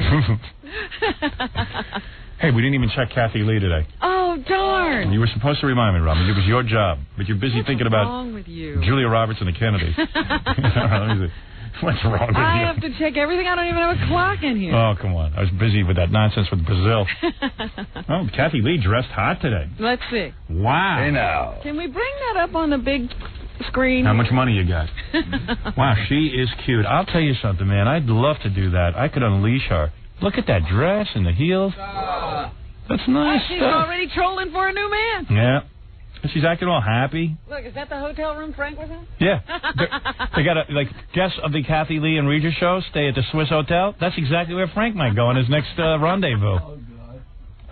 Does that bed look rumpled? Thursday, Louis Anderson's on Regis and Kathy Lee. Hey, who's on our show? Let's do a little promo. Coming up on our show is Sammy Hagar next week, the great James Taylor. Oh, is this week? This week. Oh, wow, this week. Sammy, James Taylor, Marsha Clark, Michael Richards, Motley Crue. Everyone's coming in. Is Motley Crue coming in with the girls? Yes. Yeah, they're coming in with all their wives. You mean Pam will be back? Pam and the other babe from Baywatch? Donna D'Erico? This week it's Sammy and James Taylor. Right. And then next week it's Michael Richards. Marsha Clark I'm looking forward to. Marsha Clark's coming in. And I also forgot to tell you in early June, Farrah Fawcett's coming in. There you go. Nothing wrong with that. How's that for a lineup, Regis? Huh? Kathy Lee. Kathy Lee. Meg Ryan. Meg Ryan. Pooh. Pooh. I just spoke to Meg Ryan's mom's husband. Good. I got to call him back and. Meg Ryan's publicist. We said, "Hey, does Meg want to come on the show?" The publicist went to Gary. Pooh. Let me tell you something, Pooh face. Well, honey, this publicist must be a joke, because you don't poo me.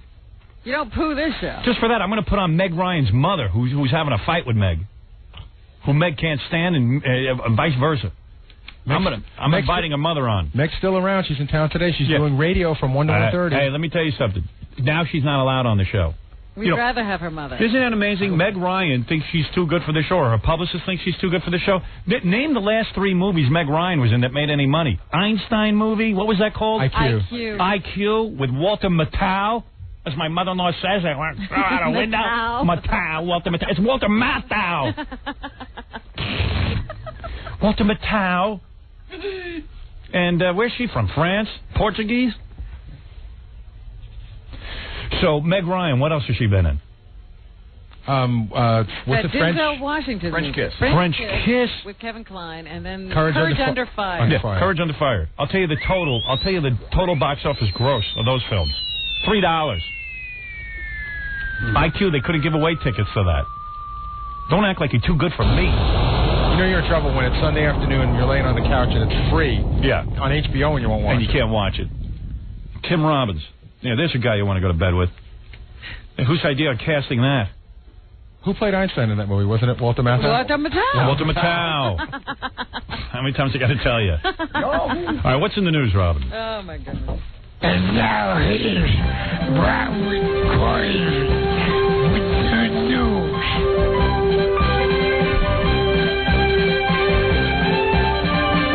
Speaking of Einstein, my own Robin, there's Kathy Lee, putting on a good face. What she was doing, like, the hair's not really well done. You don't think her hair looks a little ratty, like Frank's been tugging on it all night? You think they've made love since the incident? I don't think Kathy Lee's... She's all ragged out. Oh, you think she's ragged out? Let me see. I'm not getting the full frontal view. The hair definitely didn't undergo a major do today. Nice. Who's the dude she's interviewing? Some young and restless soap opera actor. Well, you know you hit the bottom of the barrel when you get interviewed soap actor guys. They should interview Gift. You know, the Daytime Emmy Awards got the Her hair has never looked like that before. Man, she looks a little ratty. They really are. And she's hardly talking. She's laughing, but it's not a real sincere. Which side of your life when you're an older person sitting there in that audience with everybody? Well, I tell you, she looks good to me, man. I'd love to do her. You're just a sick person. I'd love to do her in our hour of need. I'd kiss her thighs. I'd give her some real good. Make her forget. Yeah, I'd give her my tongue. Make her forget? Is that what Jackie's whispering? Yeah. Man. Actually, it'd be a way to get back at Frank. Yeah. Tell me Frank wouldn't be pissed if I made love to Kathy Lee in a hotel. Now that's getting even. Yeah. Yeah, show him your rumpled feet. Look at her shoes. Look at her feet. Oh, I'd make her orgasm so hard. Like multiple. I have technique. If I want to give a woman an orgasm, I can do it.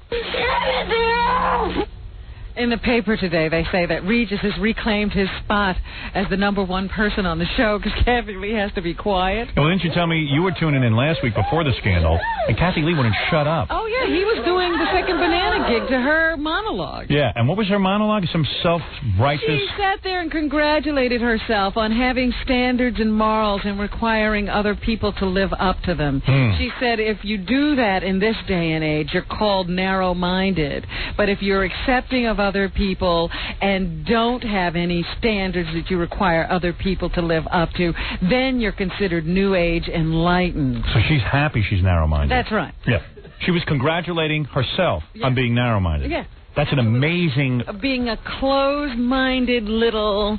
Kathy Lee congratulating herself. She admires people who are closed-minded, and she's closed-minded. Yeah, and who don't allow other people to have their lives. Oh, here she's saying something. I've got to get her to get it. She had a lot. She ain't saying nothing. Yes, Dr. Horton, that's it. Oh, boy, she looks awful. She doesn't even look like she's eating. That's it, honey. That's it, bitch. Get skinny. So Frank will love you again. Yeah. I love pain and turmoil. Whoa, how did it freeze just like that? She's getting all skanked out over this. I'm telling you, she's not sleeping, she's not eating. If anybody knows what's going on in that house, I gotta know. And you know, the whole time she's doing this show and she's talking about her one line on the soap opera, she's really not thinking about that. Right. Oh, she had a one line on the soap opera? That's what that whole rap was about. That she's thinking about Frank. She's thinking about Frank's penis. And where it's been. Right. With Susie Johnson. Oh, yeah, Susie. You're much better than Kathy. Oh, my God. I just thought about... Kathy's not a bad girl. Do you think they made love? Yeah. Oh, God. What do you mean did they make love? Yeah, they were making out and everything, and then they made love. No, not with Susie Johnson. Oh, do you think Kathy Lee? Since then, has he been with Kathy Lee? That's what I'm asking. Oh, my God. Doesn't Kathy Lee want him to get an AIDS check? Because he did it without a rubber. Yeah. He didn't want a rubber. Well, he should have a test. Yeah. Maybe something could be festering between Kathy Lee's legs as they show it on Regis. Don't touch her. No. Yeah, Regis should be afraid to touch her. Because she's intolerant of others. Frank should take her to Brazil and kill her. Somebody just sent me a fax that says Frank's old buddy OJ is laughing at him. Yeah, hey, you should have killed her. You got caught. I don't have any tape. No video. I killed Nicole and there was no video. No muss, no fuss, no alimony. Got a check for that. I killed 2. Speaking of which, I just read in the paper the other day, OJ's in court trying to claim that he doesn't have any money to pay off those... and he wore ripped jeans. Judgments against... It is an illusion. And yes, he did have a pair of ripped pants. Everybody was staring at the hole in his pants that showed his underwear when he showed up in court. He's got All a nice of a sudden, butt. He ran out of suits. Yeah. I'm having a good luck. I'm going to boogie in your butt. Everybody's supposed to forget that usually OJ is very well dressed. Your Honor, my buttocks is coming out of my pants. You can see that I have no dollars, no dinero. You can see my underwear. You can see the buttocks. I'm practically homeless. But the thing I was going to point out was that in his income statements, it shows that OJ has made $380,000 this year already. I would love to. How? I don't know. Interest on all the money he's got in those foreign accounts. Is that it? I guess. Who's paying OJ? I would love to. Who's paying OJ? Show me the money. That's what I thought. Who the heck is paying OJ? Yeah, how does OJ make money? I know decent people can't make money. They're on hard times. Yeah. I don't get it. Surprised me. Maybe there was money in Ron Goldman's wallet. OJ has it. Picking pockets? I took money out of Ron Goldman's wallet. And I stole his watch. You don't need it. This in Neil Travis's New York. Travis, yeah. Today. What's he say? He's talking about the Kathy Lee, Frank Gifford thing. Everybody's getting in on it. I'm laughing because he says that this will certainly hasten Kathy Lee's departure from Live with Regis and Kathy Lee. Gary running in with a bulletin. Uh-oh. I hope this is about Kathy Lee. Baba Bowie. Baba Bowie. Yes. So I guess we missed watching the show today. Yeah. But I got a lot of calls from people telling me different weird things that went on today. What happened? Well, they said the show started off and she was like sniffing. Yeah. And she blamed it on allergies she had on the flowers. Yeah, and right. stuff. And they said she was acting weird. And then she stopped in the middle of something she was doing and just blurted out, "Diane Sawyer, I love you." And then just going She is cracking up. Maybe she's going lesbo. Blurting out things in the middle of the show. Why does she love Diane Sawyer? Didn't say. She must have done something nice about it. Diane must have supported She must have called her and said, "I'm so sorry." So why don't we call her and say we're sorry? We tried. What about the prayer I offered on hard copy? You didn't get any response to that. No, now I'm going over to the other side. I'm gonna have Frank committed to prison. Well, anyway, the thing about the Travis column that fascinated me was that they're saying Kathy Lee will probably leave the show soon. She wants to change her career to doing records and Broadway and that sort of thing. And it'd be easier to go through crises without having to be in the public eye every day. Yeah, like a guy who gets a TV show. Yeah. She wouldn't be nearly as exposed as she is in her present role, where people like Howard Stern have declared open season on her. Come on, have I really? Neil isn't writing about this. Yeah, Neil, what do you want from me? I mean, I shouldn't talk about it? I think I've been fairly calm about it. I've been very decent about it. I mean, what have I said that's so bad? They can all write about it, but you're the bad guy. Well, yeah, they're all making themselves feel better by pointing that I'm saying stuff. They're screaming at you and not the Globe. Right. I'm the bad guy. The Globe set him up. He set him up. But I'm the bad guy. Strange how your life is. Oh, I have the most. Do I have the most bizarre life ever? They set him up. Yeah. And you're the bad guy. Yeah, I'll end up being blamed. Well, you know what it is. Everyone's afraid of the Globe. They won't say a bad thing about them. Well, when I'm afraid that when the divorce proceedings come down, you'll be named. Yeah. Yeah, I know. I'll be involved. I'll be the other man, and I'll never have gotten laid. Who's this, Stuttering John? John, what do you want? Hey, Howard. What? I'm sorry to bother you. You still at the DA's office? Yes, I have the form in my hand. Oh, good. So do you want to fill it out? Or Yeah, bring it to me. I'll fill it out, and later we'll file. And Okay, so you don't want me to fill it out. Right. Howard, and by the way, it would help your case. I just spoke to the, one of the assistant DAs. Yes. It would help the case if we can obtain the video from the Globe. All right. So I don't know what you. I'm pretty sure I can get that. With Dominic on that. I will work with the Globe, hand in hand with the Globe and Dominic. Okay. Okay. Well, there you go. I'm in the middle of filing a citizen's arrest against Frank Gifford. I love it. Oh, my goodness. Yeah, well, we have to bring him to justice. Maybe we can put him in a stock. Those strategy meetings. What can we do to stop Howard Stern? If Howard Stern files against him, he'll win the case. Put him in a seat. All of their PR people getting together trying to figure out what to do about this. Robin, I will huddle after the show. I will work hand in chubby hand with Dominic. What else is in the news? All those people who are living with the secondhand smoke of spouses and coworkers. I love Diane Sawyer. Go ahead, Jeff. Are endangering their health. Right. There's a new study, a 10-year study, that was conducted by Harvard researchers that showed that 32,000 healthy women who never smoked, with regular exposure from other people smoking in their home or their place of work, found that they had double the risk of heart trouble. Wow. Heart disease as a result of being surrounded and there's a bulletin. exposed to cigarette smoke on a regular basis. Secondhand smoke causes lung cancer and heart disease.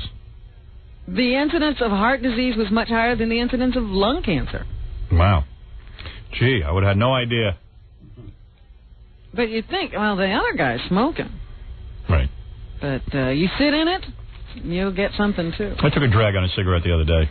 What is wrong with you? I was in France. I was bursting. I said, I better do something to calm down. I had to get out of there. You're a pitiful person. Yeah.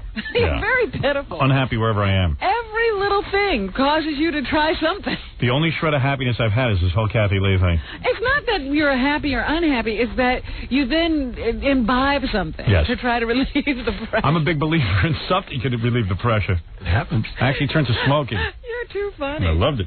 Thank you. Thank God you stay in your little basement, or you would really be a mess. I collapse. Can't handle life. Go ahead, Robin. Did you see the big news?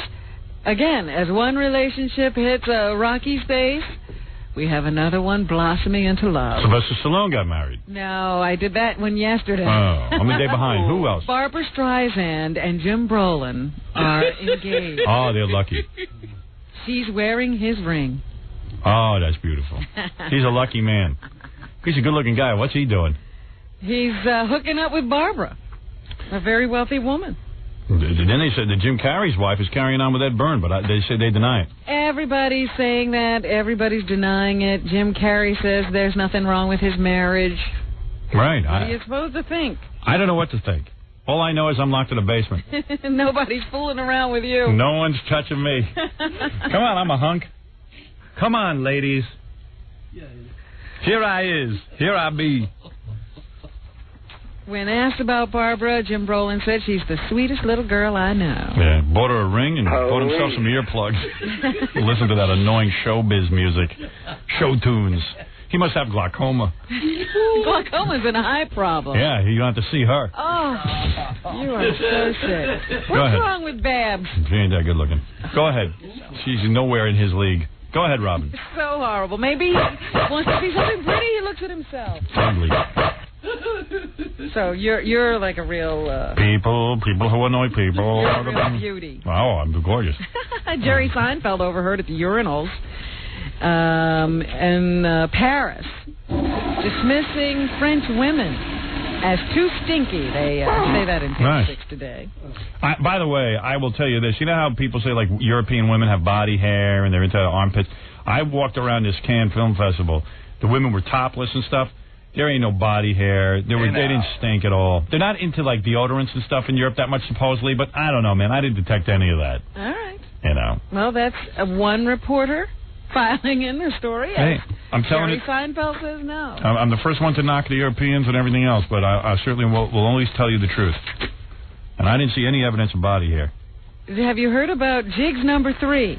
Hey, isn't that a racial slur? Oh, no. This is the name of a monkey, you. Oh, monkey Jigs? Yes, Jigs Sounds wrong. was Tarzan's sidekick. Yes, Jigs. Played Cheetah. Is that right? Is he alive? The chimp is 59 years old. Wow, same age as Kathy Lee. Also starred with Ronald Reagan in Bedtime for Bonzo. Right. And he's doing very well. He lives in Palm Springs, and he paints. Nah, really? Yes. Lives better than me. I tell you, he's smarter. He's got paintings on display at the National Gallery in London.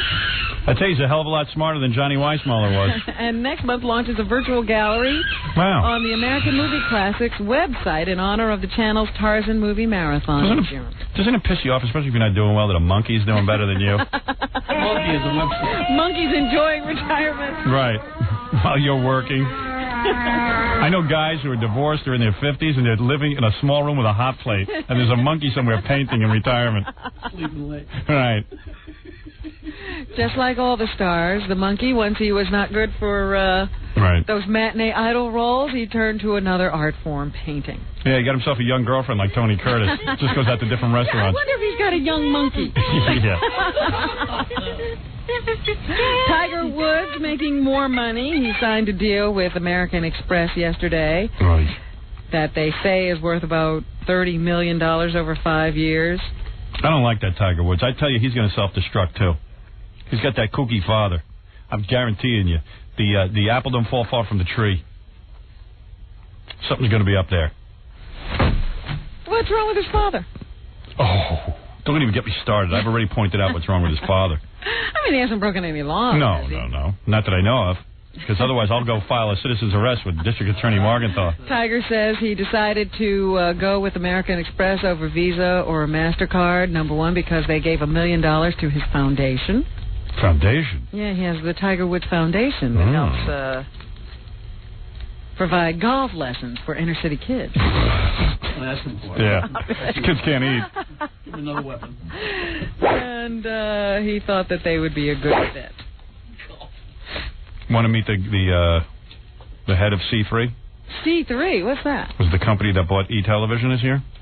Oh, yeah? Yeah, he's here to meet with us. Well, meet with me. You want to meet him? No. Here on the air? I don't know. They bought this Disney, right? Disney bought E. Yeah. Yeah. Maybe I should meet him off the air. I have no idea. I don't either. I'm not a good businesswoman. I just say to him, hey, do you dig us, or are you going to take us off the air? You might as well find out. I think it's a white guy, Robin. I'd bet on it. Yeah. Hey, doesn't Disney have Kathy Lee? Maybe they'll fire her. What? Well, I don't know. Maybe you don't want to come in. He's a big executive. He does?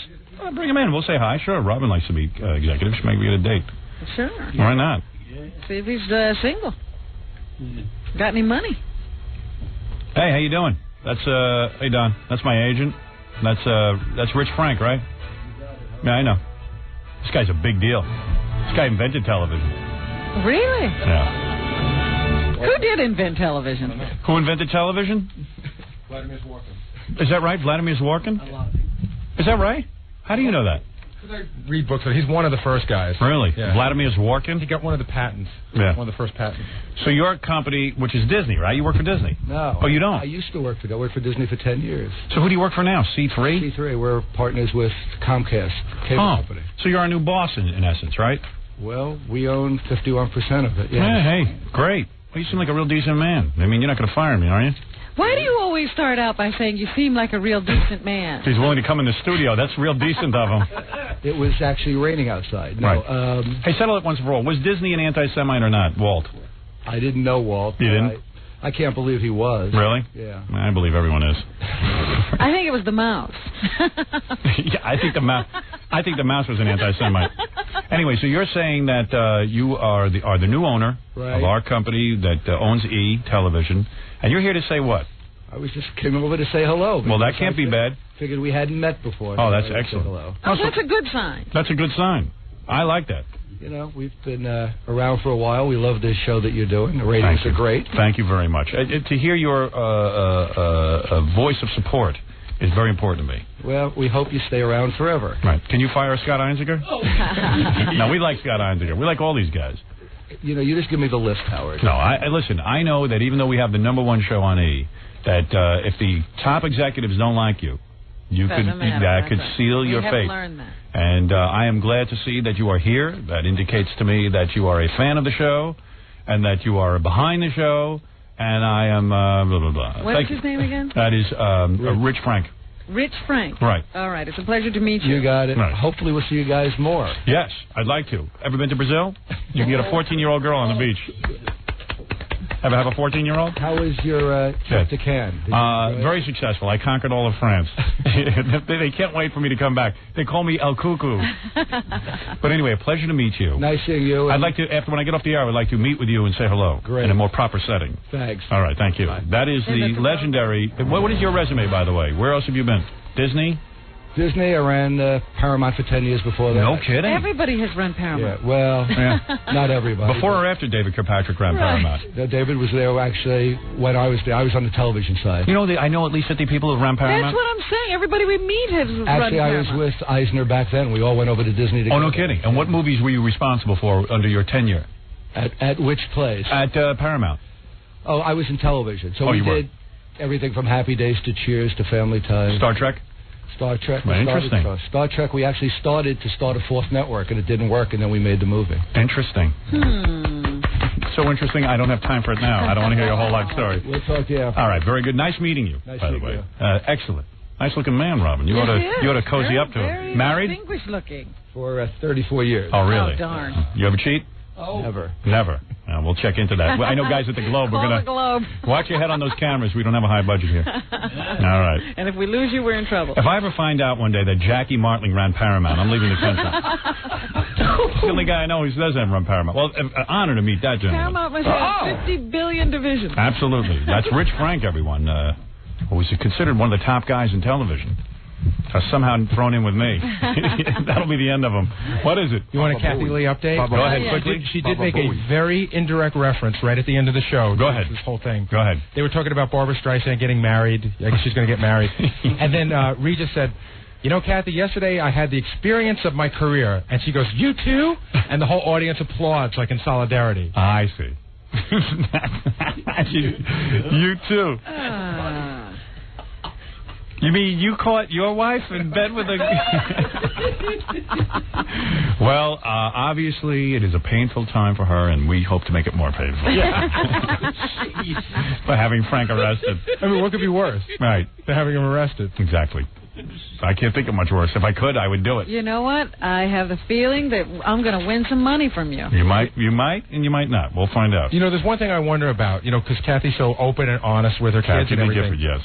Will she have to sit the kids down and explain what Daddy did? How old is that Cody? Can he read? I don't know, but let's send him an article. Well, Cassidy's 3. Then Cody's got to be around 5 or 6. I'll personally teach Cassidy how to read so she can read that Globe article. How's that? Well, didn't Cody have a book out, about called Our House? Yes, he wrote several books. He wrote a book before he could read one. Yeah. He's a prodigy. No, he did put out a book about Cody House. Right. A little child's book. Yeah. Here's how you spell. Here's your first lesson, Cassidy.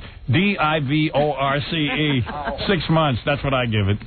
All right, go ahead, Robin. I might win some money from you. Obviously, Robin a little flustered meeting Rich Frank. You're meeting all the big shots. Good for you, Robin. I hope it can do something for me. Right. Well, why don't you talk to him afterwards, see if he can do something for you. Get you out of this hellhole that's this show. The woman who is the first female pilot of a B-52 bomber has had sex with Frank Gifford. Just reported. No, what happened? No, she has been charged with adultery, and her court-martial is probably going to proceed today. Yesterday, she offered the Air Force an out. She said that she would leave the Air Force if they would give her an honorable discharge. It's an outrage. It does not appear that the Air Force wants this opportunity. And so it looks as if the court-martial will continue. Wow.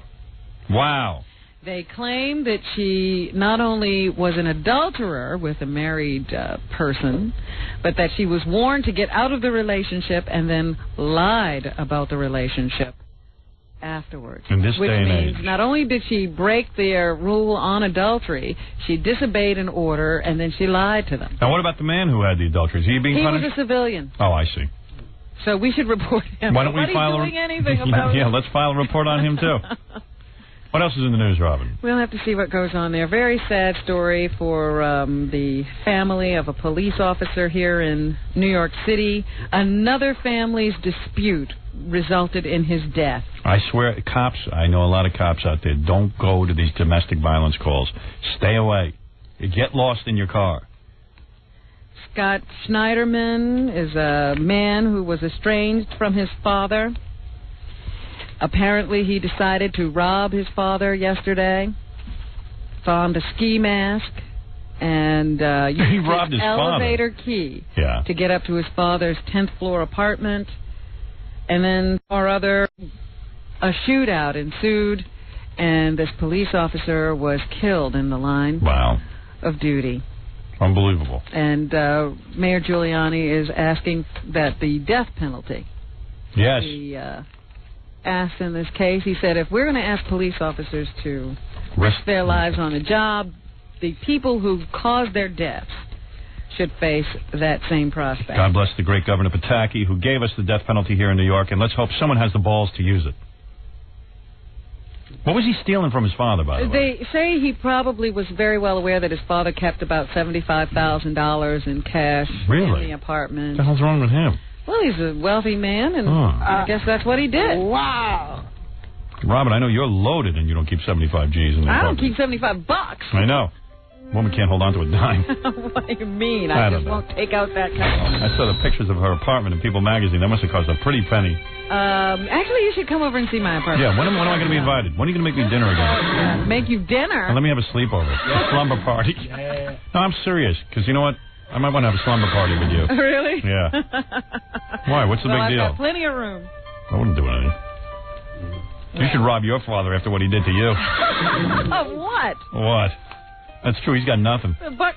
He's got nothing. Yeah. What else is in the news, Robin? Let me see here. Rich Frank is watching us. Quickly, Robin. Try to be as professional as possible.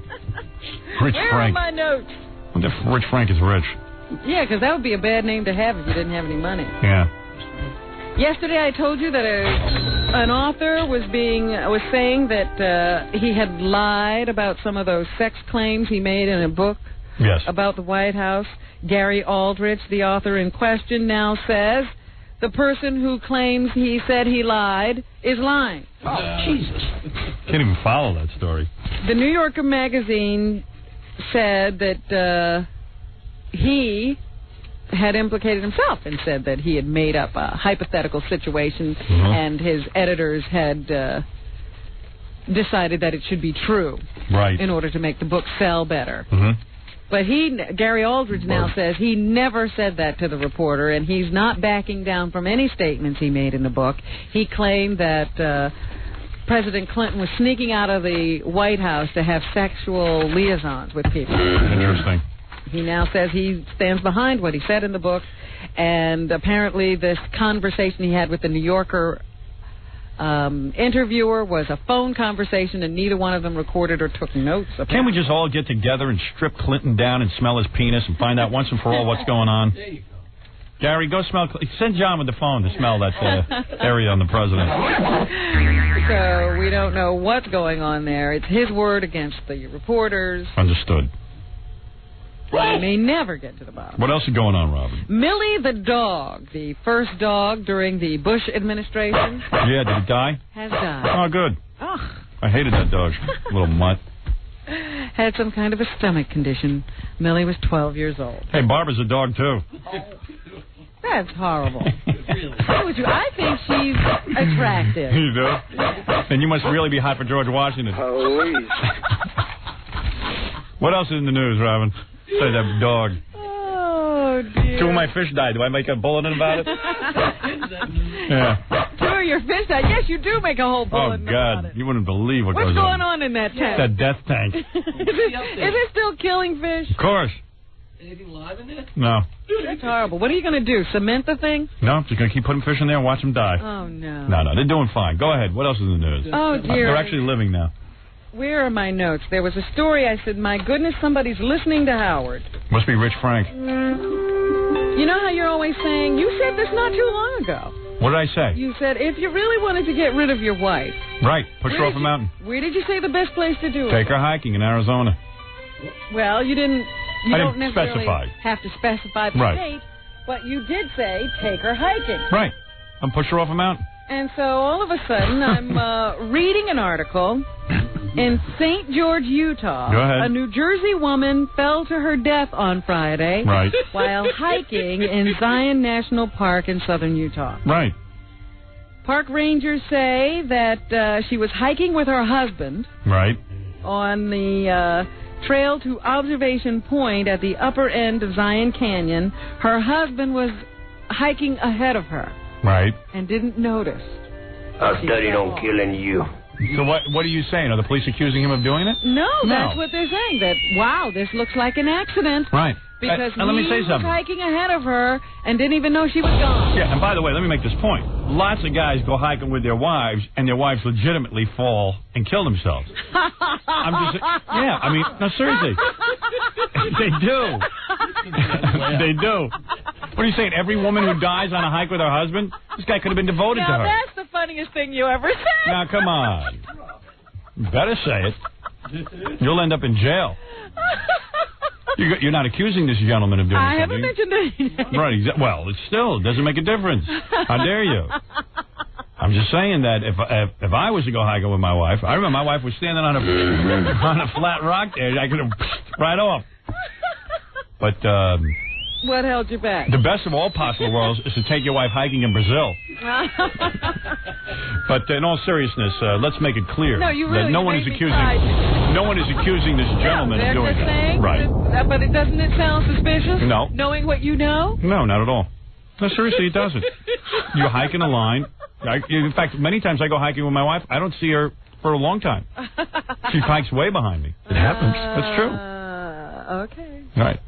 It happens. You don't turn around and say, I wonder where she is. Well, at some point you do.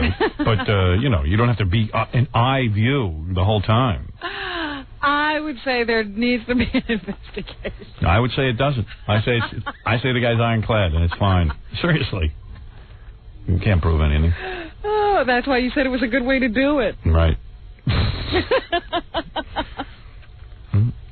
I ain't doing it. I know I get caught. Someone will be with a video camera. That is amazing. Go ahead. I mean, because we just talked about that a few weeks ago. What else is in the news? No, when you say that someone was listening, you make it seem like every guy now who goes hiking with his wife will be under I suspicion. expect there to be a rash of these kind of stories. Right. It happens. What else is in the news? Remember that situation in Chicago at the radio station, or the television station, Channel 5? They hired Jerry Springer as a commentator, and one of the anchors quit, Carol Marine. She made big news by quitting the television station. Now the second anchor, Ron Majors, has announced that he's quitting too, even though Jerry Springer's gone. What a dummy. Good. And the television station, WMAQ, Channel 5, the executives there are now acknowledging that hiring Jerry Springer was a big mistake. Why? Why? Because they've lost two anchors. Who cares? And their credibility is questioned. Any monkey can anchor the news. A public relations fiasco in Chicago for them. Right. Well, whatever. I mean, what is the big deal? Jerry Springer. What do you think? Who's going to do commentary? First of all, they say they hired Jerry to bring some publicity to the commentary spot. That worked, but it backfired terribly with the audience and with the other professionals at the station. If I was in Chicago, I'd watch that channel. What do you think of that? Well, guess what? You'd be the only one. Then fine. I don't care. The other anchor, Ron Majors, who's been with the station for 16 years or something, says that his last day will be Wednesday. That guy's an idiot. Coinciding with the end of the May ratings week. He should take lessons from Sue Simmons here in New York. They got Sally Jesse Raphael on Live at 5 here in New York. She's not doing commentary. Whatever she's doing, Sue Simmons just say like this, "Hi, Sally." Care less. Sally's the queen of sleaze. Hi, Sally. How are you? But all she's doing is makeover. That's even worse. What else is in the news? San Francisco, an adult female sheep named Chips, housed in the children's portion of the San Francisco Zoo, was apparently attacked sexually. By the kids? By someone who broke into the barn. Oh. The ewe. That's what you call a female sheep. Yeah, the ewe. Had been bruised and was lethargic. Then maybe Fred was abused. Fred, maybe someone broke into your house. You're kind of abused and lethargic. I don't remember. Yeah. Its appetite decreased, and sort of laid around. Really? Just couldn't get it together. Was that bummed out about it? Yeah. Really? It must have sucked in the attack was sack. reported to police. What? I mean, when you're with a guy who's bad in bed, do you eat a full meal the next day? What do you care? You mean the sheep was that affected? It was lethargic. Wow. My wife's lethargic. My wife loses her appetite.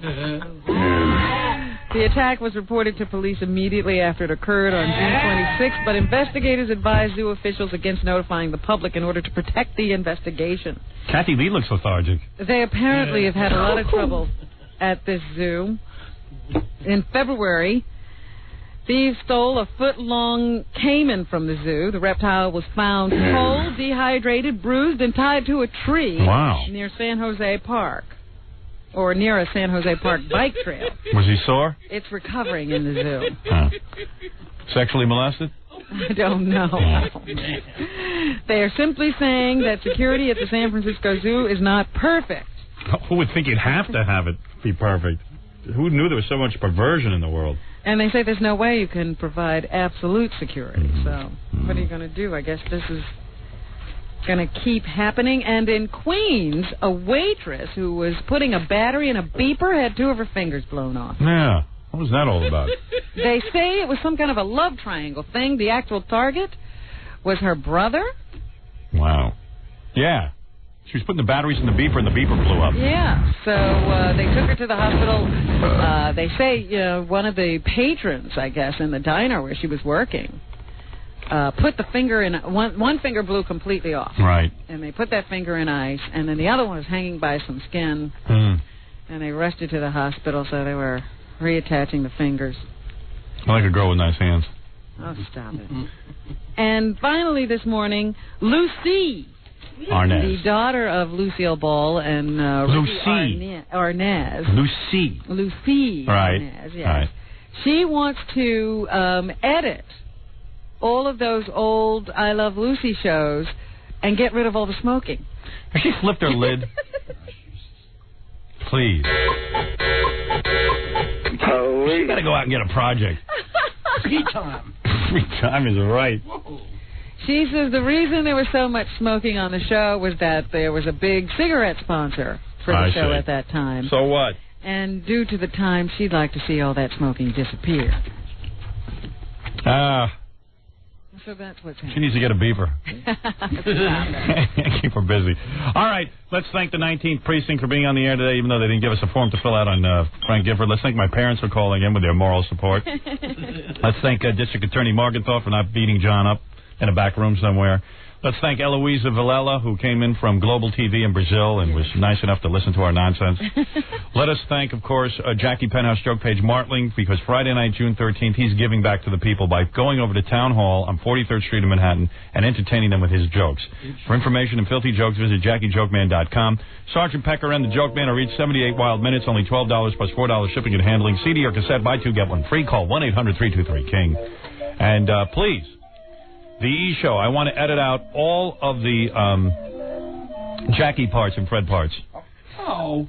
Well, I want to give a job to Lucy Arnaz.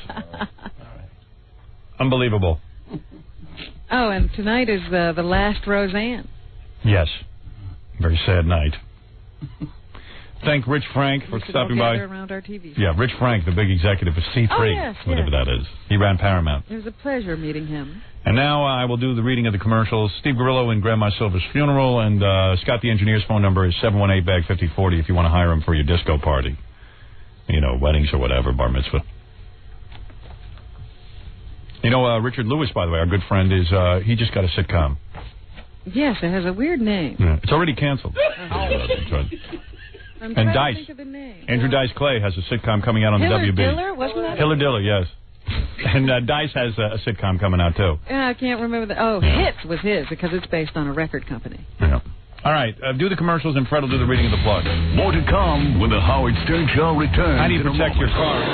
97.1, The Eagle.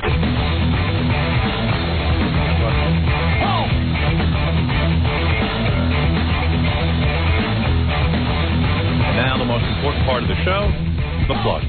And you're probably aware of this already, but let me beat a dead horse. The Toyota Comedy Festival, in association with Catch a Rising Star, presents the incomparable Jackie the Joke Man Martling in a very rare Manhattan appearance. That's at Town Hall, Friday, June 13th. It's coming up, so get your tickets now.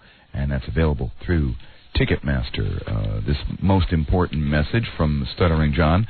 Stuttering John Friday night with Super Freak appearing at J.P. Bailey's Cafe in Point Pleasant Beach, New Jersey, and Stuttering John Saturday night at Reed Center Square in Bluebell, Pennsylvania. A very important charity event. Gary Dell'Abate, along with Jimmy Vivino and other members of both the Conan O'Brien Band and Mark White of the Spin Doctors. It'll be a Toys for Tots Jam. That's this Thursday, May 22nd, at the Harley-Davidson Cafe. Tickets available through Ticketmaster at 212-307-7171, as well as at the door. Other charity events, King Norris will be doing something tomorrow night, along with about 4 or 5 other bands at Coney Island High, that's in Manhattan. And this Friday, don't forget, it's not charity, it's just playing out. Back to Connecticut with King Norris at the Sound Cafe in South Norwalk, Connecticut. The second annual Kevin Gillespie Softball Tournament. K-Rock is fielding a team this year. June 21st and 22nd is when the tournament will be held in Cunningham Park, Flushing, Queens. And have we forgotten anyone? Oh, yes, just by the way, he's waving his fat little hairy hand at me. Scott the engineer, for parties, weddings, whatever. He's got all the music you want to hear. 718-BAG-5040. All right, everybody. Thank you, and we'll see you tomorrow.